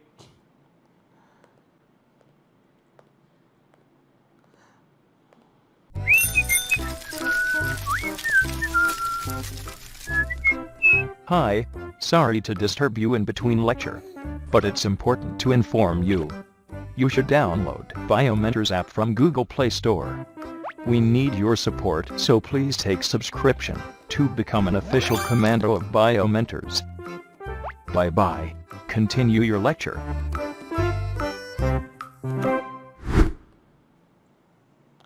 अभी मुझे किसी ने बताया है ना, मैंने किसी बच्चे ने मुझे पोस्ट किया, उसने लिखा कि सर है ना, सुप्रीम कोर्ट ने डिसीजन ले लिया है कि नीट का एग्ज़ाम वो कराएंगे, तो नीट 2020 का एग्ज़ाम कराएंगे वो, और ये एग्ज़ाम जो है वो उन्होंने कहा 13 सितंबर को एग्ज़ाम होगा, और इसके डर से एक स्टूडेंट ने सुसाइड कर लिया, उसने लिखा भी सुसाइड नोट में, सुसाइड कर लिया कि मैं डर गया हूँ कि एग्ज़ाम 13 सितंबर को सरकार लेने वाली है, कोविड फैल रहा है, और कोविड जो है वो मेरे को हो सकता है, मेरे परिवार को कोविड हो सकता है, और इसलिए मैं सुसाइड कर रहा हूँ, और उसने अपने आप को हैंग कर लिया, मर गया वो, ठीक है, उसने अपनी जान को दे दिया। What do you think about all these things? आप खुद सोचिए इसको, मतलब मैं बहुत सेंसिटिव आदमी हूँ, मुझे लेकिन मुझे ये इस तरह का जो स्टेप बच्चे लेते हैं कई बार भावनाओं में आके या क्या सोच के, मुझे बहुत दुख होता है कि आपके जो लाइफ है वो सिर्फ आपकी नहीं है, आपकी लाइफ आपके पेरेंट्स की, वो कैसे मुश्किलों से कभी बच्चा, मैं बता रहा हूँ मैं कि जो बच्चे ऐसा सोचते हैं करते हैं ना, उनको सोचना चाहिए कि किसी छोटे बच्चे को पालते हुए माँ बाप को देख लें आपके, आधी रात को बच्चा जो है, बच्चा सोता नहीं रात भर के, माँ बाप जग रहे होते हैं, सुबह ऑफिस जाना होता है माता पिता को उठ के, बच्चे की नैपी चेंज कर रहे होते हैं, बच्चे को जो है बच्चा बार बार सूसू पोटी कर लेता है, उसको कर रहे होते हैं, ठीक है, बार बार बच्चा फीड करता है, माँ रात भर जगती है, मुश्किल पालती है, बच्चे को ज़्यादा तकलीफ हो गई है, बच्चा बोल नहीं पाता, डॉक्टर पास लेके दौड़ते हैं, डॉक्टर इतना कष्टों के साथ माता पिता बच्चे को पालते हैं, और बच्चा एक दिन बड़ा होता है और वो सोचता है कि ये लाइफ सिर्फ मेरी है, इसको मैं दे भी सकता हूँ। नंबर 1, जब तक आप खुद पेरेंट ना बन जाए ना, तब तक ऐसे एक्सट्रीम स्टेप उठाने के पहले अपनी माँ की तरफ एक बार देखना, एक बार अपनी माँ की तरफ गौर से देखना, ठीक है। सोचना इस लेडी ने 9 महीने पेट में रखा है, इस लेडी ने इतने कष्ट सहे हैं इसलिए कि तुम अपने आप को हैंग टिल डेथ कर लो, इसलिए नहीं ना। मैं बात कह रहा हूँ बड़े दुखी मन से कह रहा हूँ, हालांकि आपके बैच को इससे मतलब ज़्यादा होना नहीं चाहिए, लेकिन चूंकि बात सब कंटेम्प्रेरी ऑलमोस्ट लाइव क्लास के समान ही क्लास होता है। ये फर्क इतना होता है कि मैं आपको लाइव का ऑप्शन मैं चाहूँ तो ये लाइव भी ले लूँ, लेकिन प्रॉब्लम ये है कि कई बच्चे जो है वो उनको इंटरनेट का इशू होता है, बड़े रिमोट एरिया में बच्चे होते हैं, इसलिए रिकॉर्ड करके डाल के ताकि अपना डाउनलोड करके आप क्लास देख सकें। अदरवाइज ये लाइव क्लास ही है, ठीक है, रियल टाइम में क्लास चल रही होती है, ठीक है, कुछ घंटों का या एक दिन का अंतर होता है। तो मुझे बड़ा दुख हुआ जान के। अब सोचिए आप, वजह देखिए आप, यदि मैं एग्जाम देने जाऊंगा तो 1% से भी कम संभावना है कि मुझे कोविड होगा, ठीक है। कब होगा? जब कोई इन्फेक्टेड व्यक्ति पास में आपके होगा तो होगा, और आप प्रिकॉशन नहीं रखेंगे तो होगा। यदि आपने N95 या नॉर्मल अच्छा सा मास्क आपने लगा रखा है, आपने शील्ड लगा रखा है, आपने कवर किया है, प्रॉपर हैंड वॉश किए, चेहरे को हाथ नहीं लगाया आपने, तो कोविड की मजाल है आपको हो जाए। वो कैसे हो जाएगा भाई ऐसे? वो अरे भाई वायरस को कोई माध्यम तो चाहिए ना अंदर आने के लिए। आपने क्या किया? आपने कहा कि भैया हम तो जो है, आपने कहा कि हम तो जो है वो ग्लव्स खरीद लेते थे। हमने कहा कि हम तो जो है वो बिल्कुल एकदम प्रिकॉशन लेंगे। हमने कहा कि हमने ग्लव्स इस्तेमाल किए। हम एग्जामिनेशन हॉल जाके वहां ग्लव्स पहनेंगे किसी चीज को, और जब वहां से बाहर निकलेंगे ग्लव्स को हम डिस्पोज करते हुए बाहर निकलेंगे, ठीक है। अपने साथ एक छोटा सैनिटाइजर रखेंगे हम, ठीक है। मास्क लगाए रहेंगे हम, किसी चीज फालतू की चीज को हाथ नहीं लगाएंगे हम। अपना पानी का बोतल साथ लेके जाएंगे हम, ठीक है। मिलेगा परमिशन, इस बार स्पेशल परमिशन मिलना चाहिए, ठीक है। और हम पूरा प्रिकॉशन रखेंगे। Than less than 1% possibility. फिर हम ट्रेवल अरेंजमेंट की बात है तो हम कोशिश करेंगे कि हम अपने पर्सनल ट्रेवल अरेंजमेंट करें, ताकि हम अपनी गाड़ी से, अपने घर, अपने बाइक से, अपने से जाएं वहां पे, ताकि हमको किसी और से इंटरेक्ट ना करना पड़े। तो पॉसिबिलिटी और कम हो गया बेटा, है ना। रही बात खाने पीने की, तो घर से कुछ पैक करा के लेके जाएंगे हम, के कुछ ड्राई टाइप का रख लेंगे हम, जिसको हम एक आध दिन खा सकें हम। तो बाहर होटल जाके भी इंटरेक्ट करने की पॉसिबिलिटी कम हो गई है। बता रहा हूँ, प्रैक्टिकल बता रहा हूँ। आप इस चीज़ को कभी प्रैक्टिकल सोचा करो, हाइपोथेटिकल सोचने का मतलब। तो इतनी चीज करेंगे तो संभावना कम है में। और उसके बाद जब एग्जाम दे के आएंगे तो घर में कम से कम 8 दिन तक जो है वो पेरेंट के सामने जाने के पहले दुपट्टा या मास्क या रुमाल कवर करके रखेंगे, और घर में अपने आप को 10 दिन तक कम से कम आइसोलेट रखेंगे, इंटरेक्ट नहीं करेंगे। देन वहां पॉसिबिलिटी खत्म की आपने। फिर विटामिन सी ये सब चीजों का इस्तेमाल करेंगे तो इम्यूनिटी हायर साइड रहेगा, तो इन्फेक्शन पकड़ेगा भी नहीं आपको। संभावनाएं बचने की पूरी थी। 99% संभावना थी कि कुछ ना होता आपको, बट आप डिप्रेशन से उस लड़के ने अपने आप को टांग दिया। उसने 100% संभावना है कि डेथ होगी, और 100% संभावना है कि माता पिता पूरी जिंदगी खून के आंसू रोएंगे, माता पिता पूरी जिंदगी अफसोस करेंगे, माता पिता पूरी जिंदगी जो है वो तड़पेंगे, माता पिता पूरी जिंदगी जिंदा रहकर भी वो मृत के समान फील करेंगे। पूरी संभावना है। बहुत दिल दुखता है, बहुत बुरा लगता है मेरे को कि how this generation can spare the life. मतलब you never deserve to be a doctor if you are not so much careless about your life. विनम्र श्रद्धांजलि उस बच्चे को जिसने ऐसा स्टेप उठाया, लेकिन गलत किया बेटा, गलत किया, क्योंकि ये सही नहीं है। तो escapism is never N solution. हो सकता है मेरी बात बहुत लोगों को बुरी लगती है आजकल, पता नहीं, मैं लोगों को बुरा लगने लगा हूं कि मैं महसूस करता हूं, मैं कई बार, चूंकि मैं सच कहता हूं, खरा कहता हूं, तो लोगों को मैं बुरा लगता हूं। लोग चाहते कि मैं उनके मन के अकॉर्डिंग बात करूं, लेकिन मैं चाहता हूं कि मैं आपके हित के अकॉर्डिंग बात करूं। तो आप चाहें तो जिसको जो बोलना है बोले, मेरे को कोई फर्क नहीं पड़ता। लेकिन इतनी सी बात है, अपनी माँ के चेहरे को एक बार ध्यान से देखना, ठीक है। अपने पिता को ध्यान से देखना एक बार, किसी नए कपल को बच्चा पालते हुए ध्यान से देखना। उसके बाद जिसको जो कर रहा है कर ले आदमी, ठीक है। हाँ, मन दुखा यार, बोल दिया ऐसे 4 बातें। सुना न्यूज़ सुबह मैं 7-8 बजे किसी ने भेजा न्यूज़ मेरे को, ठीक है। मन दुखता है, बुरा लगता है कई बार देख के कि ऐसा कैसे कोई व्यक्ति सोच सकता है, ठीक है। और बनने जा रहे हैं डॉक्टर, परवाह खुद की जिंदगी की नहीं है। बनने जा रहे हैं डॉक्टर, परवाह खुद की जिंदगी की नहीं है, ठीक है। बनने जा रहे हैं डॉक्टर, बात करते हैं गवारों जैसी। अरे भाई मैं कह रहा हूं कि मान लो सरकार ने डिसाइड कर लिया है तो तुम अपने आप को अब एसओपी फॉलो नहीं करेगी गवर्नमेंट, अरे तुम सरकार से उम्मीद क्यों करते हो? मान के चलो निठल्ली है गवर्नमेंट, मान लो कुछ नहीं कर पाएगी, अब क्या करोगे तुम बताओ? अब तो कुछ करना पड़ेगा ना बेटा, खुद से कुछ करना पड़ेगा। मैं कहता हूं ना, परिवर्तन चाहते हो तो उम्मीद मत करो, परिवर्तन बन जाओ। ठीक है ना, हम अपना मास्क लगाएंगे, हम अपना प्रिकॉशन पूरा रखेंगे, सरकार के जब एग्जाम लेना एग्जाम पहुंच जाएंगे हम काम देने के लिए, ठीक है ना। क्योंकि मुश्किल वक्त कमांडो सख्त, ये नियम होता है, निंजा हथौड़ी का नियम नहीं है इनके, ये मेरा भी यही नियम है। जिंदगी परीक्षाएं लेती है, बहुत विकट विकट परीक्षा लेती है। विजेता परीक्षा देने से घबराते नहीं है, वे हर तरह के मुकाबले के लिए तैयार रहते हैं, ठीक है।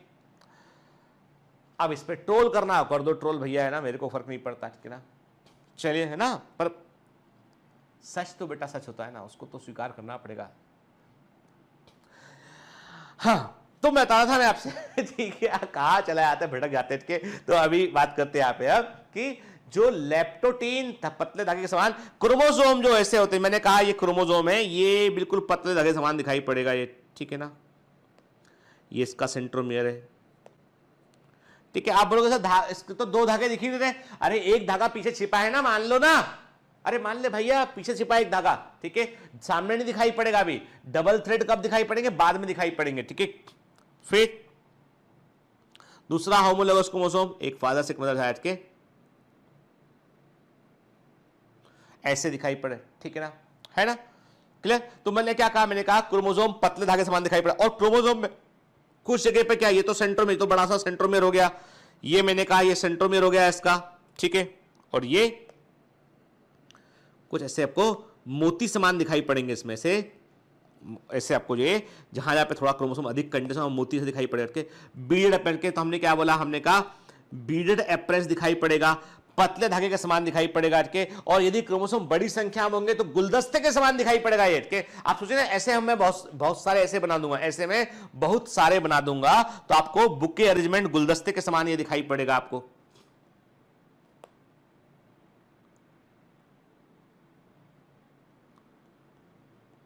ऐसा ये एक सुंदर सा गुलदस्ता आपको दिखाई पड़ेगा ये।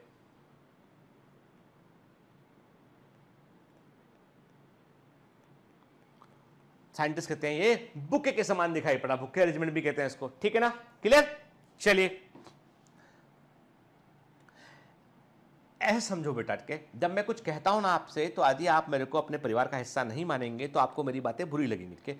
लेकिन आपके पेरेंट्स जो है ना, आप मेरे को ये सोचिए कि मैं आपके पेरेंट्स के समान ही हूं, ठीक है, गार्जियन के समान उठ के आप मेरे परिवार का हिस्सा हैं, तो मैं आपको चार बातें, अच्छी बुरी, डांटने वाली, ठीक है, समझाने वाली, प्रेम से भी कह सकता हूँ, डांट कर भी कह सकता हूँ, मेरा पूरा अधिकार है, पूरा हक है।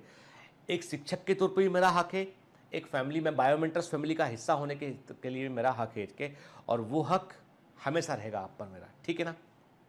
चल, तो अभी हम समझ गए बात को कि बीडेड अपरेंस क्या होता है बेटा, ठीक है ना। ठीक, क्या लिखा है? लेप्टोटीन में क्रोमोसोम पतले धागे समान दिखाई पड़ते हैं, हर एक क्रोमोसोम पर आपको कई सारे क्रोमोमियर दिखाई पड़ेंगे, कंडेंस हिस्सा क्रोमोसोम का क्रोमोमियर कहलाता है, और इसलिए क्रोमोसोम आपको बीडेड अपरेंस मोती समान आपको दिखाई पड़ेगा के। और ये इस लेप्टोटीन क्या है? वो G2 फेज के बाद सबसे पहली अवस्था है, सबसे फर्स्ट आया, जैसे वहां अर्ली प्रोफेज था, जैसे माइटोसिस में अर्ली प्रोफेज था, यहां पर क्या है? लेप्टोटीन के। तो यहां पे क्या होगा कि the condensation and spiralisation of chromosome begins, यहां पे क्रोमोसोम का संघनन के, यानी धीमे धीमे क्रोमोसोम अपने आप को कंडेंस कर रहा होता है, के कॉइलिंग कर रहा होता है, स्पाइरलाइजेशन देखने मिलता है। और आपको बताया था मैंने, माइटोसिस में होती है बेटा प्लेक्टोनेमिक कॉइलिंग, और म्यूसिस में होती है पैरानेमिक कॉइलिंग। कहां बतलाया था मैंने आपको? Cell the unit of life वाले चैप्टर में मैंने आपको बतलाया था के। तो क्रोमोसोम जो होते हैं वो पैरानेमिक कॉइलिंग को शो करते हैं, ठीक है, ड्यूरिंग स्पाइरलाइजेशन के क्रोमोसोम अपने पैरानेमिक कॉइलिंग को शो करते हैं के। क्रोमोसोम का लंबवत विभाजन हो चुका होता है के, the longitudinal splitting of chromosome takes place, chromosome का लंबवत विभाजन हो चुका होता है एक्सेप्ट सेंट्रोमियर, केवल सेंट्रोमियर को छोड़कर के। But it is not visible under normal microscope, क्योंकि छिपा होता है, धागा इतना पतला होता है कि आप नॉर्मल माइक्रोस्कोप से उसको देख नहीं पाते हैं आप, ठीक है ना। तो क्रोमोसोम का लंबवत विभाजन, लॉन्गिट्यूडल स्प्लिटिंग ऑलरेडी हो चुका होता है, मतलब जो धागा था, छिपा हुआ धागा, वो ऑलरेडी अलग हो चुका होता है, लेकिन चूंकि वह पीछे छिपा होता है इसलिए सामने आपको दिखाई नहीं पड़ता है। The telomere of the chromosome are attached to the nuclear envelope which gives it to book arrangement। देखो मैंने बताया था, ध्यान है आपको, मैंने आपका बुक, देखिए ये बुक है, मैंने क्या कहा था आपसे, मैंने कहा था कि देखिए गौर से, एक सेकेंड है, मैं क्या दिखाता हूं डायग्राम, ठीक है।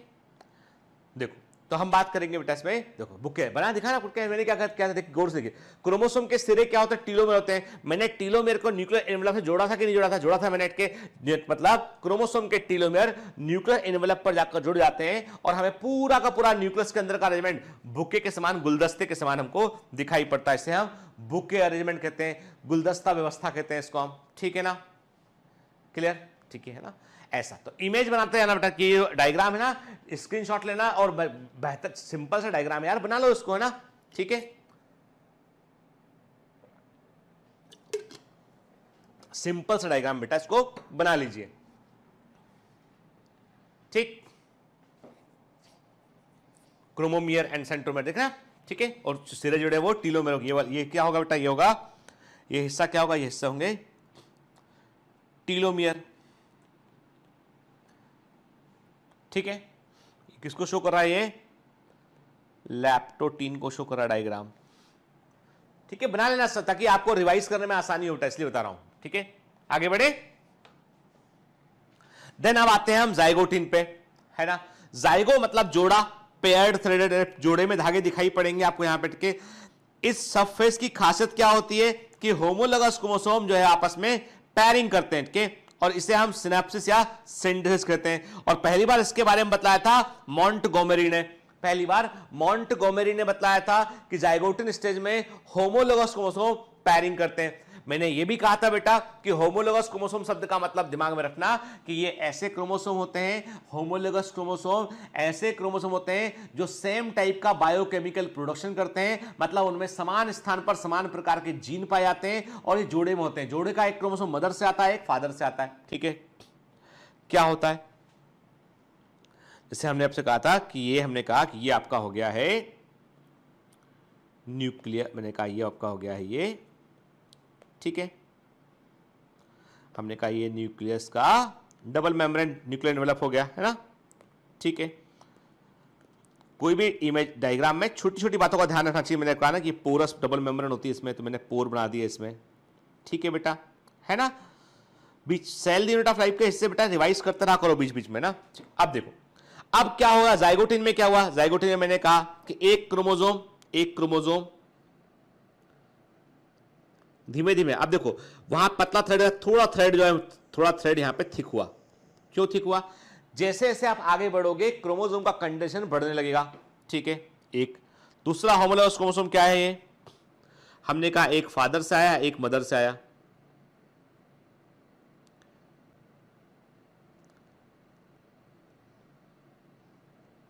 ठीक है, होमोलोगस क्रोमोसोम है, ठीक है। हमने इमेजिन कहा रेड वाला मदर से आया, ब्लू वाला फादर से आया, के एक क्रोमोसोम का जोड़ा है, पेयर है ये होमोलोगस क्रोमोसोम के। क्या होता है बेटा, अब क्वेश्चन उठता है कि ये होमोलोगस क्रोमोसोम की पेयरिंग क्यों होती है, कैसे होती है, how this happens and why this happens, के क्यों हो, कैसे होती है, क्यों होती है। अब होता क्या, पेयरिंग के लिए क्या होता है, पेयरिंग के लिए, अब पेयरिंग के लिए एक बड़ा इंपॉर्टेंट घटना घटती है। 99.6 to 99.7% डीएनए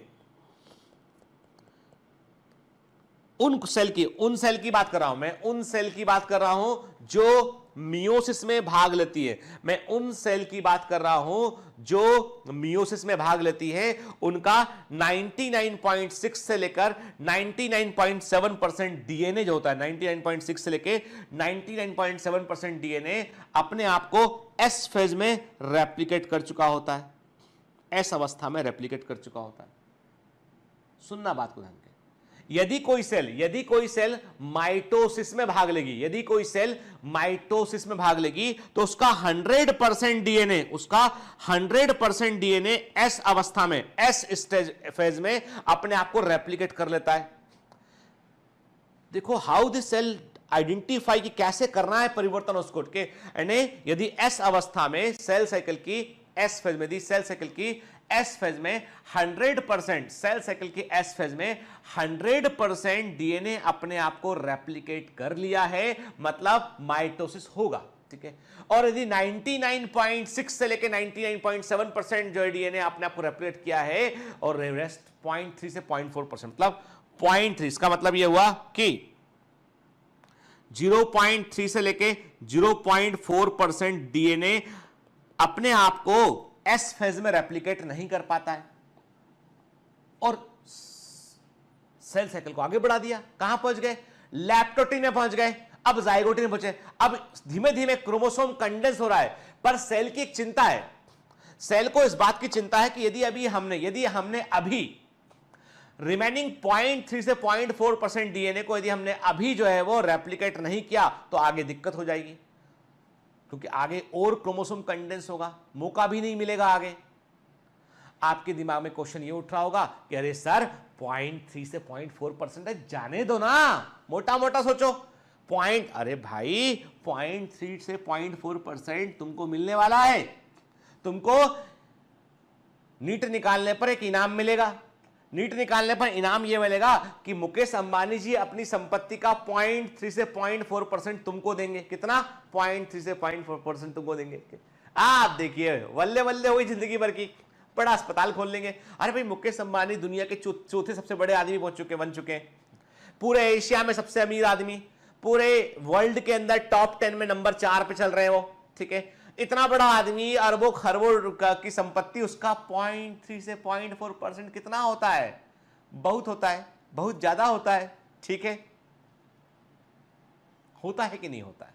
होता है ना, ठीक है। तो आपने कहा अरे वाह मजा जाएगा, तो आप सोचिए ना कि आपकी सेल में कितना लंबा डीएनए है, के मतलब जो सेल का डीएनए काफी लंबा होता है, बड़ा होता है। यदि उसका अब एक छोटी सी सेल जिसको आप माइक्रोस्कोप से देख रहे हैं, उसके अंदर 2 मीटर डीएनए, उसका 0.3 से 0.4% बड़ा अमाउंट है, वो रेप्लिकेट नहीं कर पाया तो उसको रेप्लिकेट करना पड़ेगा। अब कैसे करें? अब वो याद आती है जाइगोटीन में, भैया अब इसके बाद मौका नहीं मिलेगा, तो जो 0.3 से 0.4% डीएनए वो रेप्लिकेट कर लो। कैसे किया? तो इस क्रोमोसोम ने बोला भैया मैं तो कंडेंस हो रहा हूं, क्या करें? कोई बात नहीं, जिस डीएनए के हिस्से को तुम्हें रेप्लिकेट करना उसको बाहर निकाल लो, ठीक है। इसने अपने फंदे बाहर निकाल लिए, इसने फंदे बाहर, समझना, फंदे बाहर निकालिए। होमोलॉगस क्रोमोसोम, उसको भी अपने आप डीएनए को करना है, उसका भी डीएनए नहीं हो पाया, उसने भी फंदे बाहर निकाल लिए। पास क्रोमोसोम प्रेजेंट थे, धागे आपस में उलझ गए। क्या हो गया? आपने बोला पैरिंग। अरे ये पैरिंग क्यों हुआ? ये पैरिंग और ये सब घटना, ये सारा कुछ जानबूझ के हुआ। सेल ने कहा कि यदि ऐसा करेंगे तो धागे उलझेंगे, धागे टूटेंगे, आपस में बदलेंगे, टूटेंगे और आपस में बदलेंगे तो नया कॉम्बिनेशन बनेगा। क्या बनेगा? और नया कॉम्बिनेशन बनेगा तो वेरिएशन आएगा। प्रकृति की ये सोची समझी साजिश थी ये कि ऐसा करेंगे तो उससे रैंडमाइजेशन होगा, मतलब वो 0.3 से 0.4% डीएनए अपने आप को यहां रेप्लिकेट कर रहा है और इसके रेप्लिकेट करने के कारण थ्रेड बाहर निकले, धागे उलझ गए, रेप्लिकेट तो किया पर धागे उलझ गए, जब वापस गए टूट जाएंगे, टूट के बदल जाएंगे, क्रॉसिंग ओवर हो जाएगा। कुछ हिस्सा रेड वाले का ब्लू वाले के पास, ब्लू वाले का रेड वाले के पास जाएगा। और यही चाहती थी प्रकृति, नेचर चाहता था कि हर जनरेशन में कुछ ना कुछ परिवर्तन आए, और जब परिवर्तन आएंगे उससे इवोल्यूशन होगा, ठीक है। समझ में आ रही बात? जाइगोटीन को क्या बोला बेटा हमने? पेयर्ड थ्रेड स्टेज बोला हमने, के युग्मित धागों वाली अवस्था बोला। इस उपावस्था की खासियत क्या होती है? इसमें होमोलॉगस क्रोमोसोम पैरिंग करते हैं और इस पैरिंग को सिनेप्सिस या सिंथेसिस कहते हैं। पहली बार इसको मोंटगोमरी ने बतलाया, ठीक है। पैरिंग जो है वो 3 प्रकार से होती है। होमोलॉगस क्रोमोसोम की पैरिंग 3 तरह की होती है बेटा। प्रोसेंट्रिक जो सेंट्रोमियर से शुरू होती है, प्रोटर्मिनल जो टीलोमियर से शुरू होती है, और इसके अलावा कहीं और से होगी तो रैंडम पैरिंग बोलेंगे उसको हम, ठीक है। होमोलॉगस क्रोमोसोम की पैरिंग जो होती है वो जिप लाइक मैनर में होती है, वो जिप लाइक मैनर में होती है। जिप लाइक मैनर का मतलब होता है ऐसे, सेंट्रोमियर, ठीक है, ये इसके डीएनए के थ्रेड ये बाहर निकले, ठीक है, ये होमोलोगस क्रोमोसोम है, ये इसका सेंट्रोमियर है, ठीक है, इसके डीएनए के थ्रेड बाहर निकले, हो गया चेन के समान, जिप लाइक मैनर में हुआ कि नहीं हुआ के, ये है पैरिंग, ठीक है। इसमें क्या होता है, it means lateral axis of homologous chromosome is paired, इसका मतलब है समजात गुणसूत्रों के होमोलोगस क्रोमोसोम के पार्श्वी तल लेटरल एक्सिस पेयर में जोड़ा बना देते हैं, पेयर्ड हो जाते हैं, और ऐसे पेयर्ड क्रोमोसोम को हम बाइवेलेंट बोलते हैं। क्या बोलते हैं इनको हम बाइवेलेंट कहते हैं। ऐसे पेयर्ड क्रोमोसोम को हम क्या बोलते हैं, इनको हम बाइवेलेंट कहते हैं। इन्हें क्या बोलते हैं, हम बाइवेलेंट कहते हैं। ऐसे पेयर्ड क्रोमोसोम को हम बाइवेलेंट कहते हैं। तो देखो बेटा, भूलना नहीं, वैलेंट वर्ड का इस्तेमाल आप दिमाग में डाल लो, आपके मैं बता रहा हूं, दिमाग में डाल। वैलेंट वर्ड का यूज आप सेंट्रोमियर के लिए करोगे, किसके लिए करोगे, सेंट्रोमियर के लिए करोगे, ठीक है। एक सेंट्रोमियर एक क्रोमोसोम मोनोवैलेंट, ठीक है, दो क्रोमोसोम दो सेंट्रोमियर बाइवेलेंट, ठीक है, एकदम क्लियर, कोई कंफ्यूजन नहीं। बाइवेलेंट का मतलब है क्रोमोसोम का जोड़ा जिसमें दो सेंट्रोमियर दिखाई पड़ रहे हैं, वो बाइवेलेंट है, क्लियर। बाइवेलेंट कब दिखाई पड़ा आपको, ज़ाइगोटिन में दिखाई पड़ा है आपको, ठीक है। डायग्राम स्क्रीनशॉट ले लीजिए और बना लीजिए फटाफट, ठीक है ना।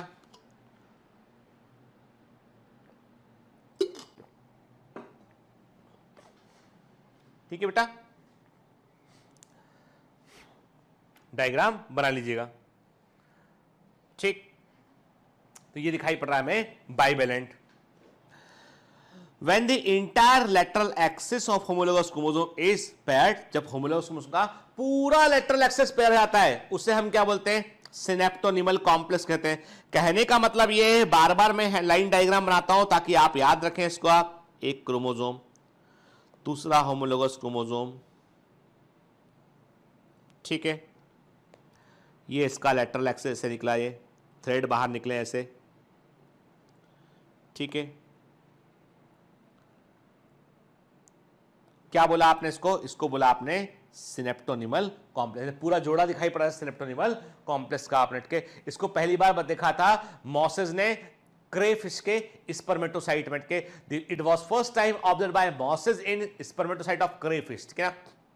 इतनी इन्फॉर्मेशन आपको किसी टेक्स्ट बुक के अंदर भी नहीं मिलेगी बेटा के, इसलिए बता रहा हूं, याद रखना, सब एग्जाम के लिए जरूरी है के। तो इसको पहली बार मॉसेस ने देखा था क्रेफिश के स्पर्मेटोसाइट के अंदर, ठीक है। ये है आपका this what is this, this is the synaptonemal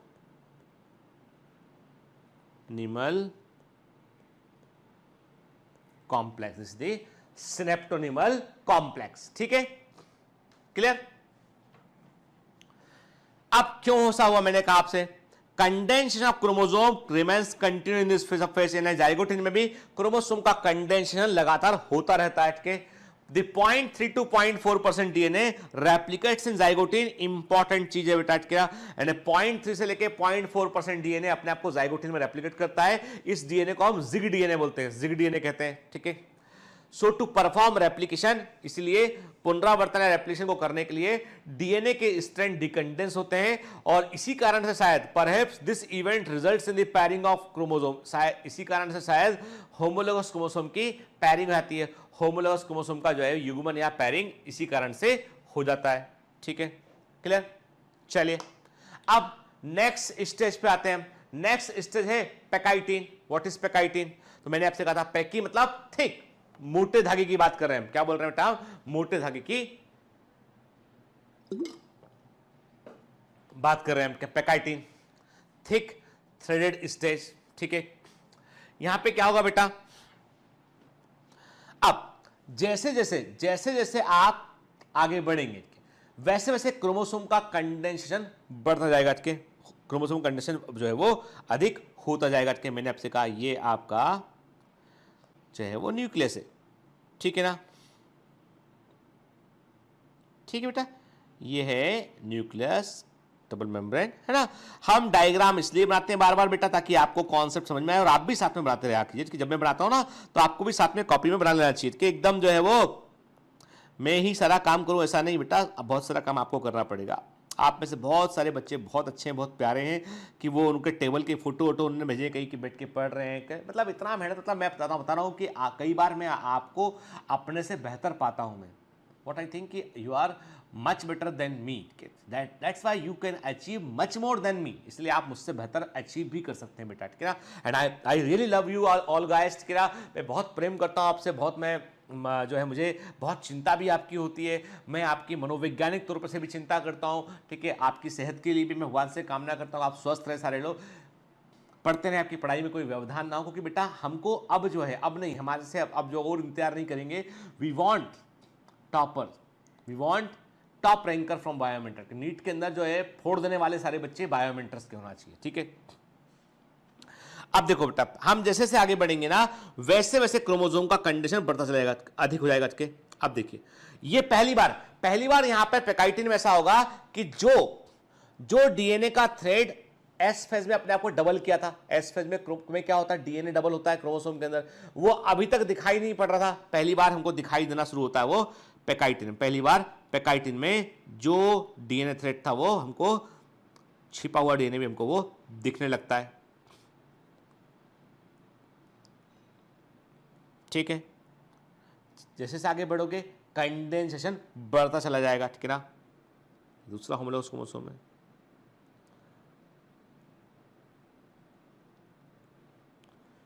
ये है पैकाइटिन, ठीक है। अब चूंकि यहां पे एक बड़ी समस्या ये होती है यहां पे कि जैसे मैंने आपसे कहा कि ये डीएनए के थ्रेड ये डीएनए के थ्रेड आपस में उलझे होते हैं, ठीक है। ऐसा आपको दिखाई पड़ेगा, ठीक है। मतलब इस समय जो आप बाइवेलेंट, इस समय आप जो बाइवेलेंट देख रहे हैं, दिस इज द बाइवेलेंट, ये क्या है, बाइवेलेंट है। तो बाइवेलेंट आप देख रहे हैं, इस बाइवेलेंट में आपको 4 क्रोमेटिड दिखाई पड़ेंगे, ठीक। Now that time you can say that कि ये बाइवेलेंट ही टेट्राड है। दोनों अलग अलग चीज नहीं है, एक ही चीज। बाइवेलेंट बोले तो सेंट्रोमेर गिन रहे हो इसलिए बाइवेलेंट बोल रहे हो, जब क्रोमेटिड गिनोगे तो टेट्राड बोलोगे आप, ठीक है। तो आपने क्या बोला, 4 क्रोमेटिड और 2 सेंट्रोमियर बाइवेलेंट में होते हैं। आप बोलोगे 4 क्रोमेटिड 2 सेंट्रोमियर टेट्राड में होते हैं। तो टेट्राड और बाइवेलेंट एक चीज है बेटा, टेट्राड और बाइवेलेंट एक चीज है। बाइवेलेंट जब आप नंबर ऑफ सेंट्रोमियर गिन रहे हो आपके, टेट्राड क्रोमेटिड देख रहे हो आप, ठीक है। देखिए क्या लिखा है यहाँ पे, the chromosome shows further condensation, chromosome और अधिक संघनन को दर्शाता है, ठीक है। The longitudinal splitting of chromosome now become visible except centromere, के सेंट्रोमियर अभी भी जुड़ा हुआ है, ठीक है। बाकी पूरा क्रोमोसोम आपको 2 हिस्सों में बटा हुआ दिखाई पड़ रहा है, ठीक है ना। मतलब क्रोमोसोम का लंबवत विभाजन अब दिखने लगता है आपको। बाइवेलेंट एपियर्स एज टेट्राड, अब यहां पर बाइवेलेंट टेट्राड के रूप में आपको दिखाई पड़ेगा। लेकिन यहां पर एक बड़ी मजेदार घटना घटेगी, वो ये होगा, यहां पे एक बड़ा इंपॉर्टेंट इंसिडेंट घटेगा बेटा, वो ये होगा, यहां पर होगा एंजाइम रिकॉम्बिनेज सिस्टम काम करेगा। यहां पर एंजाइम रिकॉम्बिनेज सिस्टम काम करेगा। वो क्या काम करेगा, वो ये काम करेगा कि वो इसके इस हिस्से को काट दिया, इस हिस्से को काट दिया, देखिए कट लग गया। कट लगने के बाद क्या करेगा, वो इसको इसमें जोड़ देगा और इसको इसमें जोड़ देगा। मतलब एक हिस्सा रेड का ब्लू वाले के पास चला गया, दूसरा ब्लू का रेड वाले के पास आ गया, और इसी घटना को हम बोलते हैं क्रॉसिंग ओवर बोलते हैं। इसी घटना को हम क्रॉसिंग ओवर कहते हैं। तो नंबर 1, कुछ चीजें आप देखिए, क्रॉसिंग ओवर जो है 4 तंतु अवस्था में होता है, 4 स्ट्रैंड स्टेज में होता है। एमसीक्यू है। क्रॉसिंग देख रहे हैं, टेट्राड दिखाई पड़ रहा है, 4 धागे दिखाई पड़ रहे हैं आपको, हर एक क्रोमोसोम में 2 धागे, 2 क्रोमोसोम में 4 धागे उठ के। तो क्रॉसिंग ओवर 4 स्ट्रैंड स्टेज में होता है। क्रॉसिंग ओवर जो है वो मियोसिस की प्रोफेज फर्स्ट की पैकाइटिन अवस्था में होता है।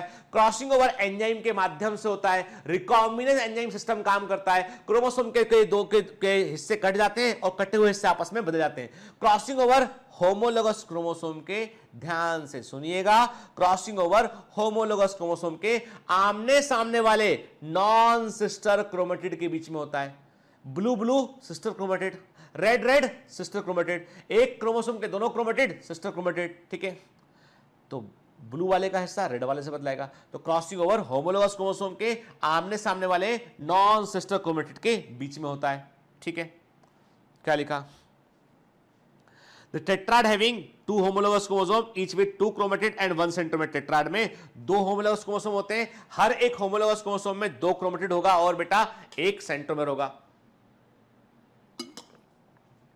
इसका मतलब टेट्राड के अंदर टोटल 4 क्रोमेटिड और 2 सेंट्रोमेर होंगे, ठीक है। इसको हम 4 स्ट्रैंड स्टेज बोलते हैं। क्रॉसिंग ओवर 4 स्ट्रैंड स्टेज में होता है, पैकाइटिन में होता है, प्रोफेस फर्स्ट ऑफ म्यूसिस की पैकाइटिन स्टेज में होता है। क्लियर, ठीक है।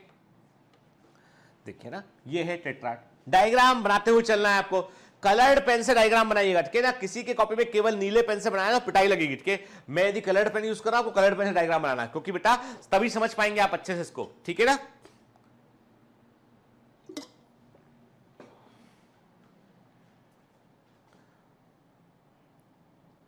ठीक है,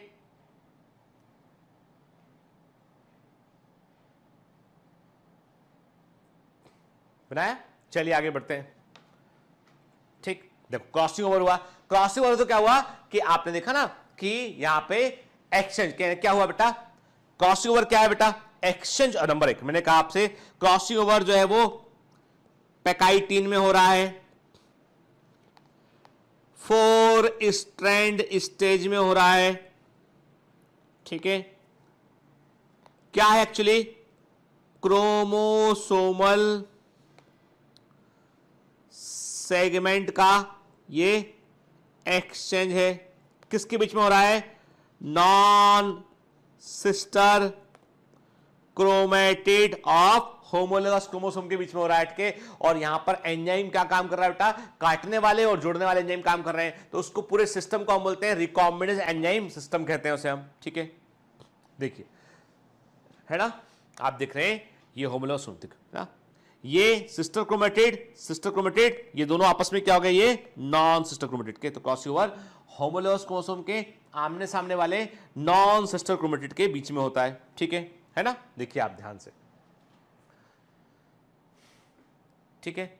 और इसके लिए हम जिस थ्योरी को मानते हैं, हम कहते हैं there is a theory breakage and, हम कहते हैं ब्रेकेज एंड रीयूनियन थ्योरी।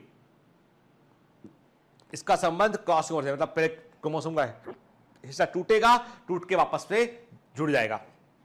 देख रहे हैं आप, ब्लू और येलो के बीच देखिए आप क्रोमेटिड है, होमोलोगस क्रोमोसोम के आमने सामने वाले नॉन सिस्टर क्रोमेटिड के बीच में ब्रेकेज हुआ, क्रॉसिंग ओवर हुआ और फिर वापस में वो जुड़ गया, ठीक है। क्लियर, देखिए ध्यान से, एनिमेशन को ध्यान से देखिएगा। ये देखिए ना, बदला। क्लियर, ठीक है। अब ये बतला रहा है कंप्लीट मियोसिस, ये बतला रहा है कंप्लीट। हमको केवल इतना ध्यान रखना है, अभी हम कहां हैं, हाँ केवल हम यहां तक पहुंचे भी, क्लियर। अब ये आगे की बात भी कर रहा है यहाँ पे एनिमेशन में, तो एनिमेशन को दोबारा देखेंगे हम नेक्स्ट क्लास में, आगे की बात करेंगे हम, ठीक है ना। तो during crossing over there is exchange of chromosomal segment between non sister chromatid of homologous chromosome. याद रखिएगा, क्रॉसिंग ओवर में होमोलोगस क्रोमोसोम के नॉन सिस्टर क्रोमेटिड के बीच में क्रोमोसोम खंडों का आपस में एक्सचेंज या आदान प्रदान होता है, ठीक है। The most accepted mechanism of crossover is the breakage and reunion hypothesis. इसको दिया था डार्लिंगटन ने, प्रपोज बाय डार्लिंगटन, ठीक है। क्रॉसिंग ओवर रैंडमली होता है, ठीक है, कोई फिक्स पॉइंट नहीं है इसका, रैंडम होता है बेटा के। और इट ब्रिंग्स, ये क्या नए, देखो बेटा, न्यू करेक्टर आता है म्यूटेशन से, नया करेक्टर आता है म्यूटेशन से, ठीक है। यहां पर परम्यूटेशन कॉम्बिनेशन बनते हैं, यानी करेक्टर को मिक्स करता है, नए नए कॉम्बिनेशंस को क्रिएट करता है, ठीक है। तो क्या होता है, it brings new recombination of genes, इससे विभिन्नताएं आती हैं, वेरिएशन आते हैं इससे, ठीक है। और याद रखिए, it brings new recombination of genes, इससे जीन्स में विभिन्नताएं आती है, नए नए संयोजन बनते हैं जिससे वेरिएशन आते हैं। क्रॉसिंग ओवर एक एंजाइमेटिक एक्टिविटी होती है, स्टर्न और हॉट्टा ने बतलाया कि क्रॉसिंग ओवर एक एंजाइमेटिक एक्टिविटी होती है। इसमें जो एंजाइम काम करते हैं वे होते हैं एंडो न्यूक्लियस एंजाइम होते हैं और लाइगेज एंजाइम होते हैं, जो मिलकर एक सिस्टम बनाते हैं, इसको बोलते हैं रिकॉम्बिनेज कहते हैं। इसको एनसीईआरटी में लिखा हुआ उन्होंने, रिकॉम्बिनेज सिस्टम कहते हैं, इसको हम रिकॉम्बिनेज सिस्टम कहते हैं, ठीक है। Then come to the diplotene stage. अब डिप्लोटिन को क्या बोलते हैं बेटा, हम डबल थ्रेडेड अवस्था, दोहरे धागों वाली अवस्था बोलते हैं कि ये सभी जितने भी सब फेज हैं, मैंने कहा ना बेटा आपसे कि लेप्टोटीन, जाइगोटीन, पैकाइटिन, डिप्लोटिन, डाइकाइनेसिस, इनमें सबसे लंबी अवस्था कोई है तो वो है डिप्लोटिन के। देखो पूरी मियोसिस में पूरी मियोसिस में सबसे लंबी फेज होती है प्रोफेज फर्स्ट, और प्रोफेज फर्स्ट के अंदर सबसे लंबी होती है डिप्लोटिन स्टेज की। इतनी लंबी होती है कि ह्यूमन बींग्स में ये कई ईयर्स की होती है। कहां देखने मिलती है? जो फीमेल्स होती हैं, फीमेल्स में जन्म के समय जितना जो होता है ना बेटा, प्राइमरी स्पर्मेटोसाइट होते हैं ना, वो म्यूसिस को प्राइमरी ऊसाइट वो ऊ जेनेसिस को शुरू करते हैं, और वो म्यूसिस फर्स्ट में डिप्लोटिन स्टेज में वो रुक जाते हैं। और तब से लेके मीनार्की तक, पहली बार जब मेंस्ट्रुअल साइकिल शुरू होता तब तक जो है वो इंतजार करते हैं। बच्ची के जन्म से लेके 13 साल की उम्र तक वो डिप्लोटिन के अंदर ही प्रेजेंट रहते हैं उनके। जब भी उसका बारी आएगा उस ओवम को मैच्योर होने का, तब वो डिप्लोटिन से आगे बढ़ता है। ये पूरा पढ़ाया हुआ है मैंने कहां पर? ह्यूमन रिप्रोडक्शन के अंदर, ठीक है ना। It may take few hours to several month after the crossing over the non sister chromatid start separating from each other के। अब बेटा डिप्लोटिन में क्या होता है कि नॉन सिस्टर क्रोमेटिड जो है वो चूंकि म्यूसिस जो है इसमें पैरिंग हुआ, पैरिंग के बाद उसमें जो है वो क्रॉसिंग ओवर हो चुका है के, अब जो डीएनए का रेप्लिकेशन भी पहले हो चुका है, अब जो थ्रेड उलझे थे उनको सुलझाने की बारी आ चुकी है के। अब इसमें क्या होता है, जैसे मैंने आपसे कहा कि ये है न्यूक्लियस, ठीक है ना। बार बार मैं डायग्राम बना रहा हूं बेटा आपके लिए ना, ठीक है। हमारे आसपास में यहाँ पे एक बिल्डिंग में काम चल रहा है कि थोड़ा पता नहीं आपको आवाज आता है, मेरे को थोड़ा डिस्टर्बेंस जरूर आता है दिन में रिकॉर्डिंग करते में। एक बहुत बड़ा बिल्डिंग बन रहा है। एक तो आपने नाम सुना होगा एंटीलिया का। एंटीलिया किसका है? वो अपना मुकेश अंबानी जी का घर है, ठीक है। मेरे घर के पास में ही है, थोड़ा मतलब हार्डली 500 मीटर की दूरी पर होगा इसी रोड पे के। और मेरे घर के इस तरफ जो बन रहा है वो बन रहा है, किसका घर बन रहा पता है आपको? आकाश अंबानी का। वैसे ही टावर बन रहा है, ये बड़ा सेपरेट टावर बन रहा है, ठीक। अब एक ही, और ईशा अंबानी का घर आप देख लेंगे कभी, जो है वो मुंबई में ही है, सी फेसिंग है वर्ली तरफ। जबरदस्त, मतलब बहुत बड़ा सा बंगला है उसका भी। पिरामल, एक्चुअली वो पिरामल लोगों का है, जो उन्होंने ईशा अंबानी को गिफ्ट किया है मैरिज के बाद के। खैर वो एक अलग कहानी है। तो उसका बहुत डिस्टेंस, अब ये इतना बड़ा टावर बना रहे हैं कि पता नहीं कब तक बनाएंगे टावर ये, और दिन भर इतनी बड़ी बड़ी लिफ्ट मशीनें लगी हुई हैं और दिन भर काम चलता रहता है उसमें। उम्मीद है, मतलब मैं जो माइक यूज करता हूं उसमें मेरे अलावा दूसरी वॉइस नहीं जाना चाहिए, क्योंकि ये रोड का ऐसा माइक है जो केवल बोलते हैं तो एक ही साउंड को अंदर लेता है, पर थोड़ा बहुत डिस्टर्बेंस होता है यार, टॉलरेट कर लेना उसको, क्या करें ना, ठीक है। हाँ, तो ये तो बनाया मैंने न्यूक्लियस। अब क्या हुआ बेटा, यहां पे मैंने कहा कि समस्या ये हुआ कि ये होमोलोगस क्रोमोसोम जैसे से आगे बढ़ रहे हो वैसे वैसे कंडेंसेशन भी बढ़ता चला जा रहा है, ठीक है। थ्रेड इसके मोटे होते चले जा रहे हैं, ठीक है।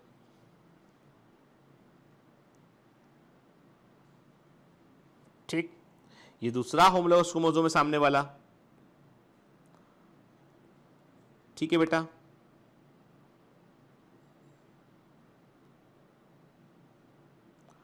अब क्या हुआ बेटा, यहां पे गौर से देखो, this is the point of attach. ये क्या है, ये है आपका, ये मैंने कहा ये पॉइंट ऑफ अटैच, यानी यहां पे यहां पे रेड वाला हिस्सा ब्लू वाले से बदला गया है, ब्लू वाला हिस्सा रेड वाले से बदला गया है, मतलब यहां पे क्रॉसिंग ओवर हो चुका है ये वाला पॉइंट के। आप गौर से देखेंगे तो इस पॉइंट को तो आपको दिखाई पड़े, आपको ये पॉइंट कैसा दिखाई पड़ेगा, ये पॉइंट आपको ये पॉइंट पर आपको इंग्लिश लेटर एक्स के समान दिखाई पड़ेगा, एक्स के समान दिखाई पड़ेगा, ठीक है।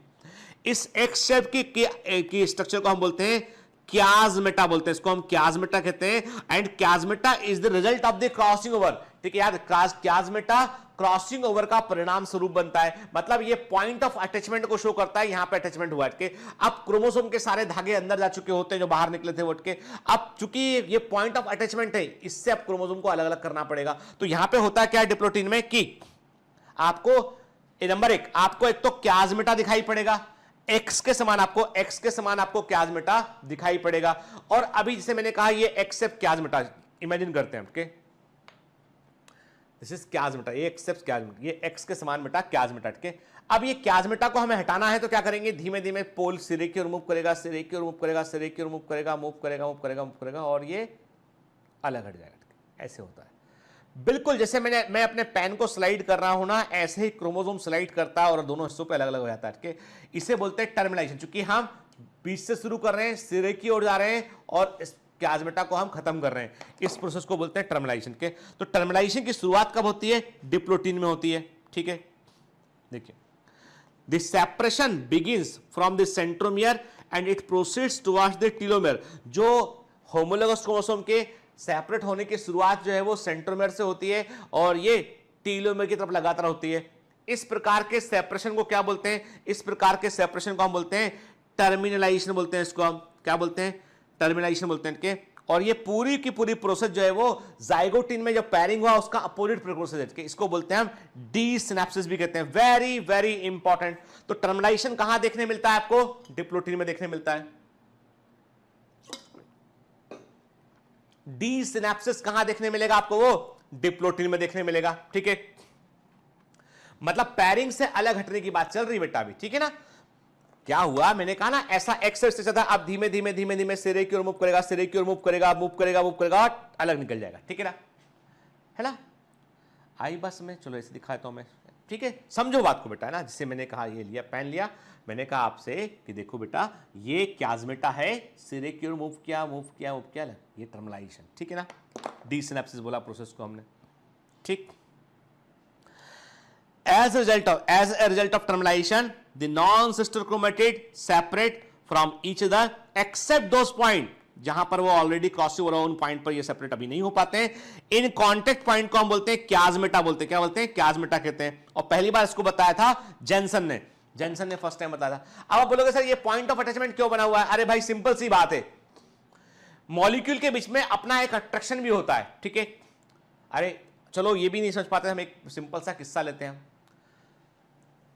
मैं छोटा था, कभी तो छोटा रहा होऊंगा यार, ठीक है ना। छोटा बच्चा था मैं के, तो मैंने क्या किया, मेरे पास एक बहुत अच्छी सी बंदूक थी। ठीक है, खिलौना था मेरे पास के, एक अच्छी सी वो होती ना, उसमें लगाते थे रबड़ का, मारते थे तो कांच पे चिपक जाया करती थी। मेरे पास एक गन थी अच्छी सी। मेरे बाजू में मेरा दोस्त था, उसके पास में एक अच्छी सी कार थी, है ना।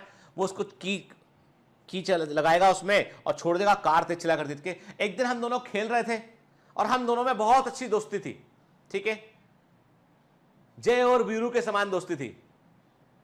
ये दोस्ती हम नहीं तोड़ेंगे, क्या है वो तो मतलब, हाँ जो भी है, वॉट एवर कि दोस्ती पक्की थी। उसने एक दिन बोला कि भाई तेरी बंदूक मेरे को दे दे, इसके बदले मुझसे कार ले ले। मैंने कहा चल ठीक है। हम दोनों के बीच ट्रेड हो गया, मेरी बंदूक उसने ले ली और उसकी कार मैंने ले ली। ठीक है ना। लेकिन अब अगले दिन झगड़ा हो गया। कुट्टी, मुझसे बात नहीं करना, कुट्टी। अब पता नहीं यार तुम लोगों का, हम लोग तो ऐसे ही करते थे, कुट्टी कर लिया करते थे। झगड़ा हो गया, है ना, कुट्टी। ठीक है, झगड़ा हो गया, अब बात नहीं कर रहे। एक दिन हो गया, 2 दिन हो गया, मन तो मेरा भी कर रहा है कि मैं अपने दोस्त से बात करूं, उसका भी मन कर रहा है मुझसे बात करे वोट के। लेकिन क्या है, स्वाभिमान, ईगो, बहुत बड़ा ईगो, वो आड़े आता बार बार। मैं क्यों करूं, उसकी गलती। ठीक है, फिर अब क्या, बात करने का मौका ढूंढना है। जैसे मुझे दिखा अपनी जो है बाउंड्री बॉल घर की होती ना, घर की फेंसिंग होती, वहां दिखा। मैंने कहा पापो मेरा बंदूक वापस कर, मेरी गन वापस कर। अब क्या झगड़ा को बढ़ाना है यार, खत्म तो हो नहीं रहा हो, थोड़ा बढ़ा के बात तो की जाए। मेरी गन वापस कर। उसने बोला ऐसा नहीं होता, मेरी मम्मी ने कहा था एक बार कोई बदल लो तो वापस नहीं होता वो चीज, वो तो मेरी है, तेरे पास मेरी कार भी तो है, नहीं वापस कर। अब वो पॉइंट पे झगड़ा हो रहा है। कहां पे? पॉइंट ऑफ अटैचमेंट क्या रह गया? अब पॉइंट ऑफ अटैचमेंट क्या रह गया? वो बंदूक और वो कार, वो पॉइंट ऑफ अटैचमेंट रह गया कि तेरे पास तेरा, मेरे पास, वापस कर करके। मम्मी ने बोला नहीं, पहली बात तो बदलना मत बेटा, और बदल लिया है ना तो अब उस पर रहो, ये झगड़ा रोजू खत्म करो। बात सॉर्ट आउट हो गई।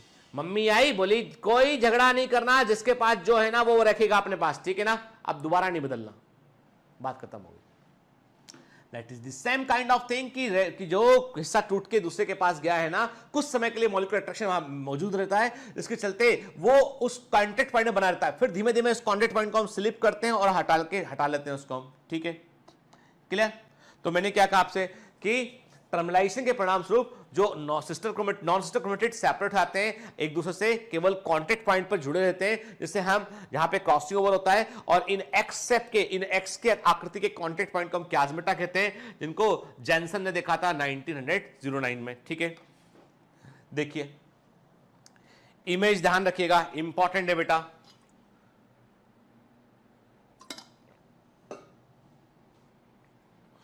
ठीक है, ठीक,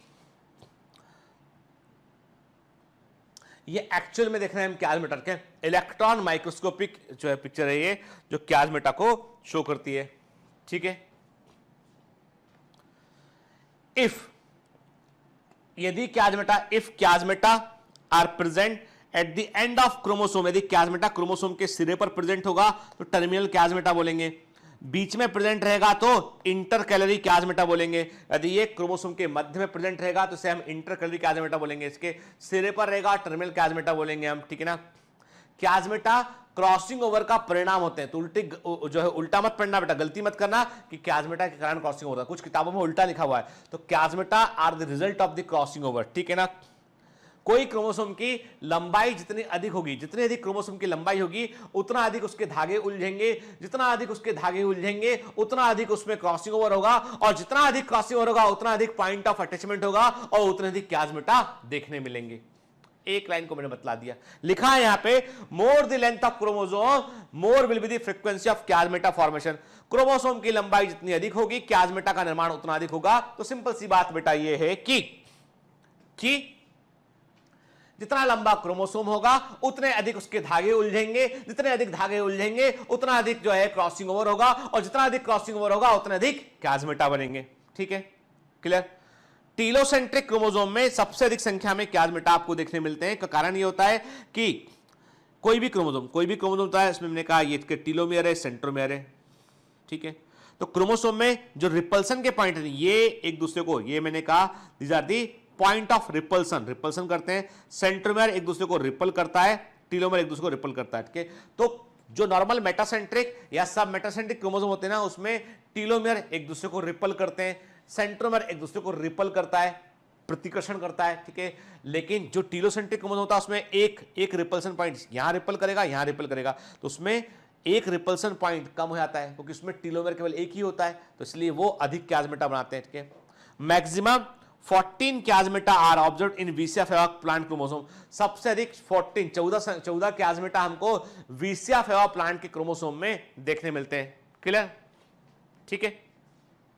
चलिए अब आते हैं प्रोफेस फर्स्ट के आखिरी फेज में आते हैं, दैट इज दी डाइकाइनेसिस की बात करते हैं। आपके डाइकाइनेसिस धीमे धीमे, डिप्लोटिन स्टेज धीमे धीमे डाइकाइनेसिस में कन्वर्ट होती है, और हम ऐसा मानते हैं कि डाइकाइनेसिस की प्रोसेस में जो टर्मिनेशन है ना, जो क्याजमेटा का, मैंने आपसे कहा ना कि ये जो क्याजमेटा बना था, ये क्याजमेटा सिरे के रिमूव करता है टर्मिनेशन, इसकी शुरुआत हो चुकी होती है डिप्लोटिन में, लेकिन ये प्रोसेस कंप्लीट कब होती है? डाइकाइनेसिस में ये प्रोसेस जाके कंप्लीट होती है। ठीक है, क्या होता है?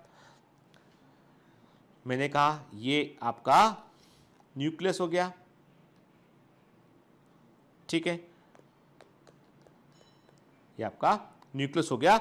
इसमें क्या है बेटा? मैंने कहा इसमें क्या है बेटा, ये से आपका जो है क्रोमोसोम, ये क्रोमोसोम जैसे से आप जाएंगे आगे कंडेंसेशन और बढ़ता रहेगा इसमें,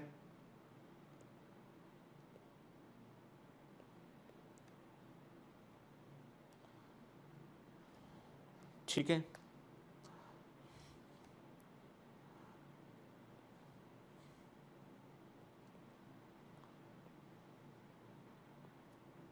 देखो ना, अलग अलग हो गया है ना। अब क्याजमेटा खत्म हो चुका है, अटैचमेंट खत्म हो चुका है, अब दोनों क्रोमोसोम अलग अलग यहां पे हो चुके हैं। ठीक है, टर्मिनेशन कंप्लीट हो चुका है, ऐसा होता है। और साथ में जो लास्ट में डाइकाइनेसिस के लास्ट में जो न्यूक्लियर मेम्ब्रेन है वो डिससेपरेट, न्यूक्लियस भी गायब हो जाएगा और न्यूक्लियर मेम्ब्रेन भी यहां पर गायब हो जाएगी। ये लेट प्रोफेस के समान होने वाला परिवर्तन है, this is the equal to the late prophase, है ना, गायब हो जाएगी। क्या लिखा है? In the diplotic stage slowly changes into dikinesis.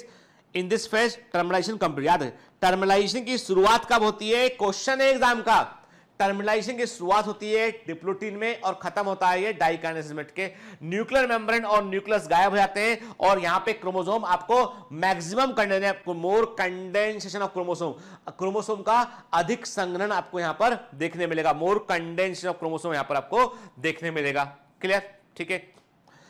The formation of nuclear spindle apparatus begins with the disappearance of the nuclear membrane. जैसे वहां हुआ था ना लेट फोर फेज में, वैसे यहां पे जैसे न्यूक्लियर मेम्ब्रेन गायब होगी, न्यूक्लियर स्पिंडल एपरेटस जो है वो बनना शुरू हो जाएगा और अपने आप को वो अरेंज कर चुका होगा। ठीक है, देखिए यहां पर मैंने न्यूक्लियर मेम्ब्रेन गायब कर दिया है, दोनों क्रोमोसोम को मैं बना दिया और क्रोमोसोम आपको दिखाई पड़ रहा है साफ साफ कि उन्होंने अपने कुछ हिस्से बदले हुए हैं। ग्रीन में आपको रेड दिखाई पड़ रहा है, रेड में आपको ग्रीन दिखाई पड़ रहा है, जो क्रॉसिंग ओवर को शो करता है। क्लियर? ठीक है। अब इतना यहां पे देखा हमने, मतलब आज हमने केवल प्रोफेस फर्स्ट को देखा। अब देखते हैं कि आपकी एनसीईआरटी इसके बारे में क्या विचार व्यक्त करती है, इसके एनसीईआरटी के क्या विचार हैं इसमें। ठीक है, चलिए। Meiosis, the production of offspring by sexual reproduction include the fusion of two gametes के। क्या बोल रहा है इसके? सेक्सुअल रिप्रोडक्शन से कोई भी संतान का जन्म होता है तो उसमें दो गैमेट फ्यूज करते हैं, मेल और फीमेल गैमेट के, each with A complete haploid set of chromosome, और हर एक में क्रोमोसोम का एक हैप्लॉइड सेट होता है, एन होता है। ठीक है।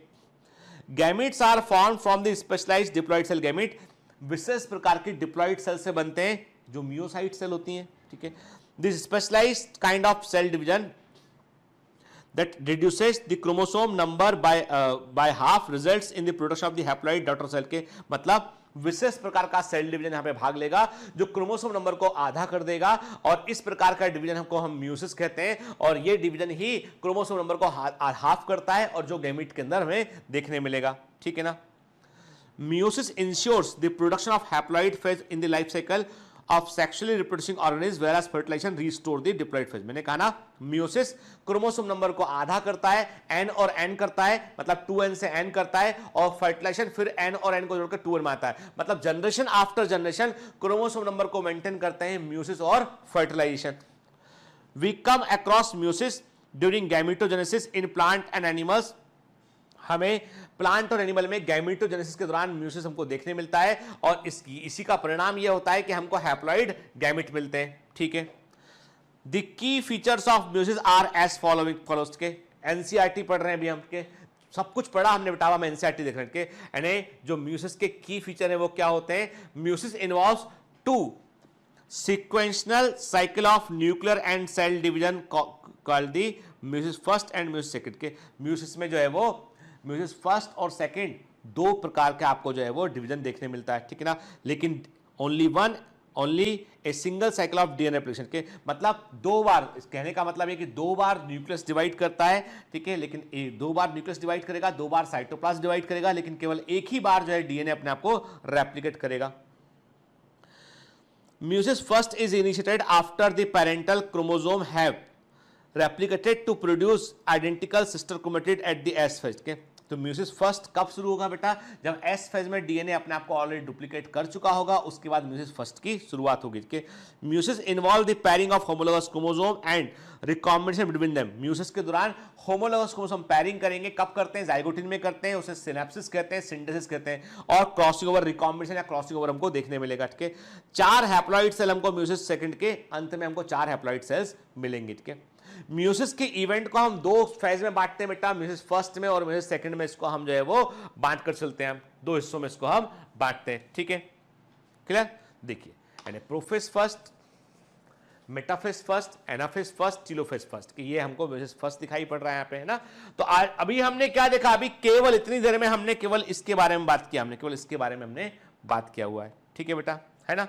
देन उसके बाद हम आते हैं म्यूसिस सेकंड पर बात करते हैं। ये म्यूसिस सेकंड को शो करता है। क्लियर? ठीक है। तो चलिए, तो एक काम करते हैं कि हम अभी बहुत लंबा लेक्चर हो चुका आपका, तो अभी हम जो है इसको आगे नेक्स्ट क्लास में हम एनसीईआरटी में जो लिखा है ना उसको, उसके हम प्रोफेस फर्स्ट को पूरा ध्यान से पढ़ेंगे। हम एक बार हम पढ़ के आइएगा, बिल्कुल भूलिएगा, मतलब अगली क्लास में आने के पहले आपने जो नोट्स बनाए हैं ना उनको पढ़कर आइएगा बेटा ध्यान से, और उसके बाद में हम थोड़ा रिकॉल करेंगे और फिर हम आगे बढ़ेंगे, हम फिर जो है वो म्यूजिक फर्स्ट को कंप्लीट करेंगे नेक्स्ट क्लास में, ठीक है ना। चलिए तो पढ़ते रहिए बेटा, मेहनत करते रहिए, ऑल द बेस्ट।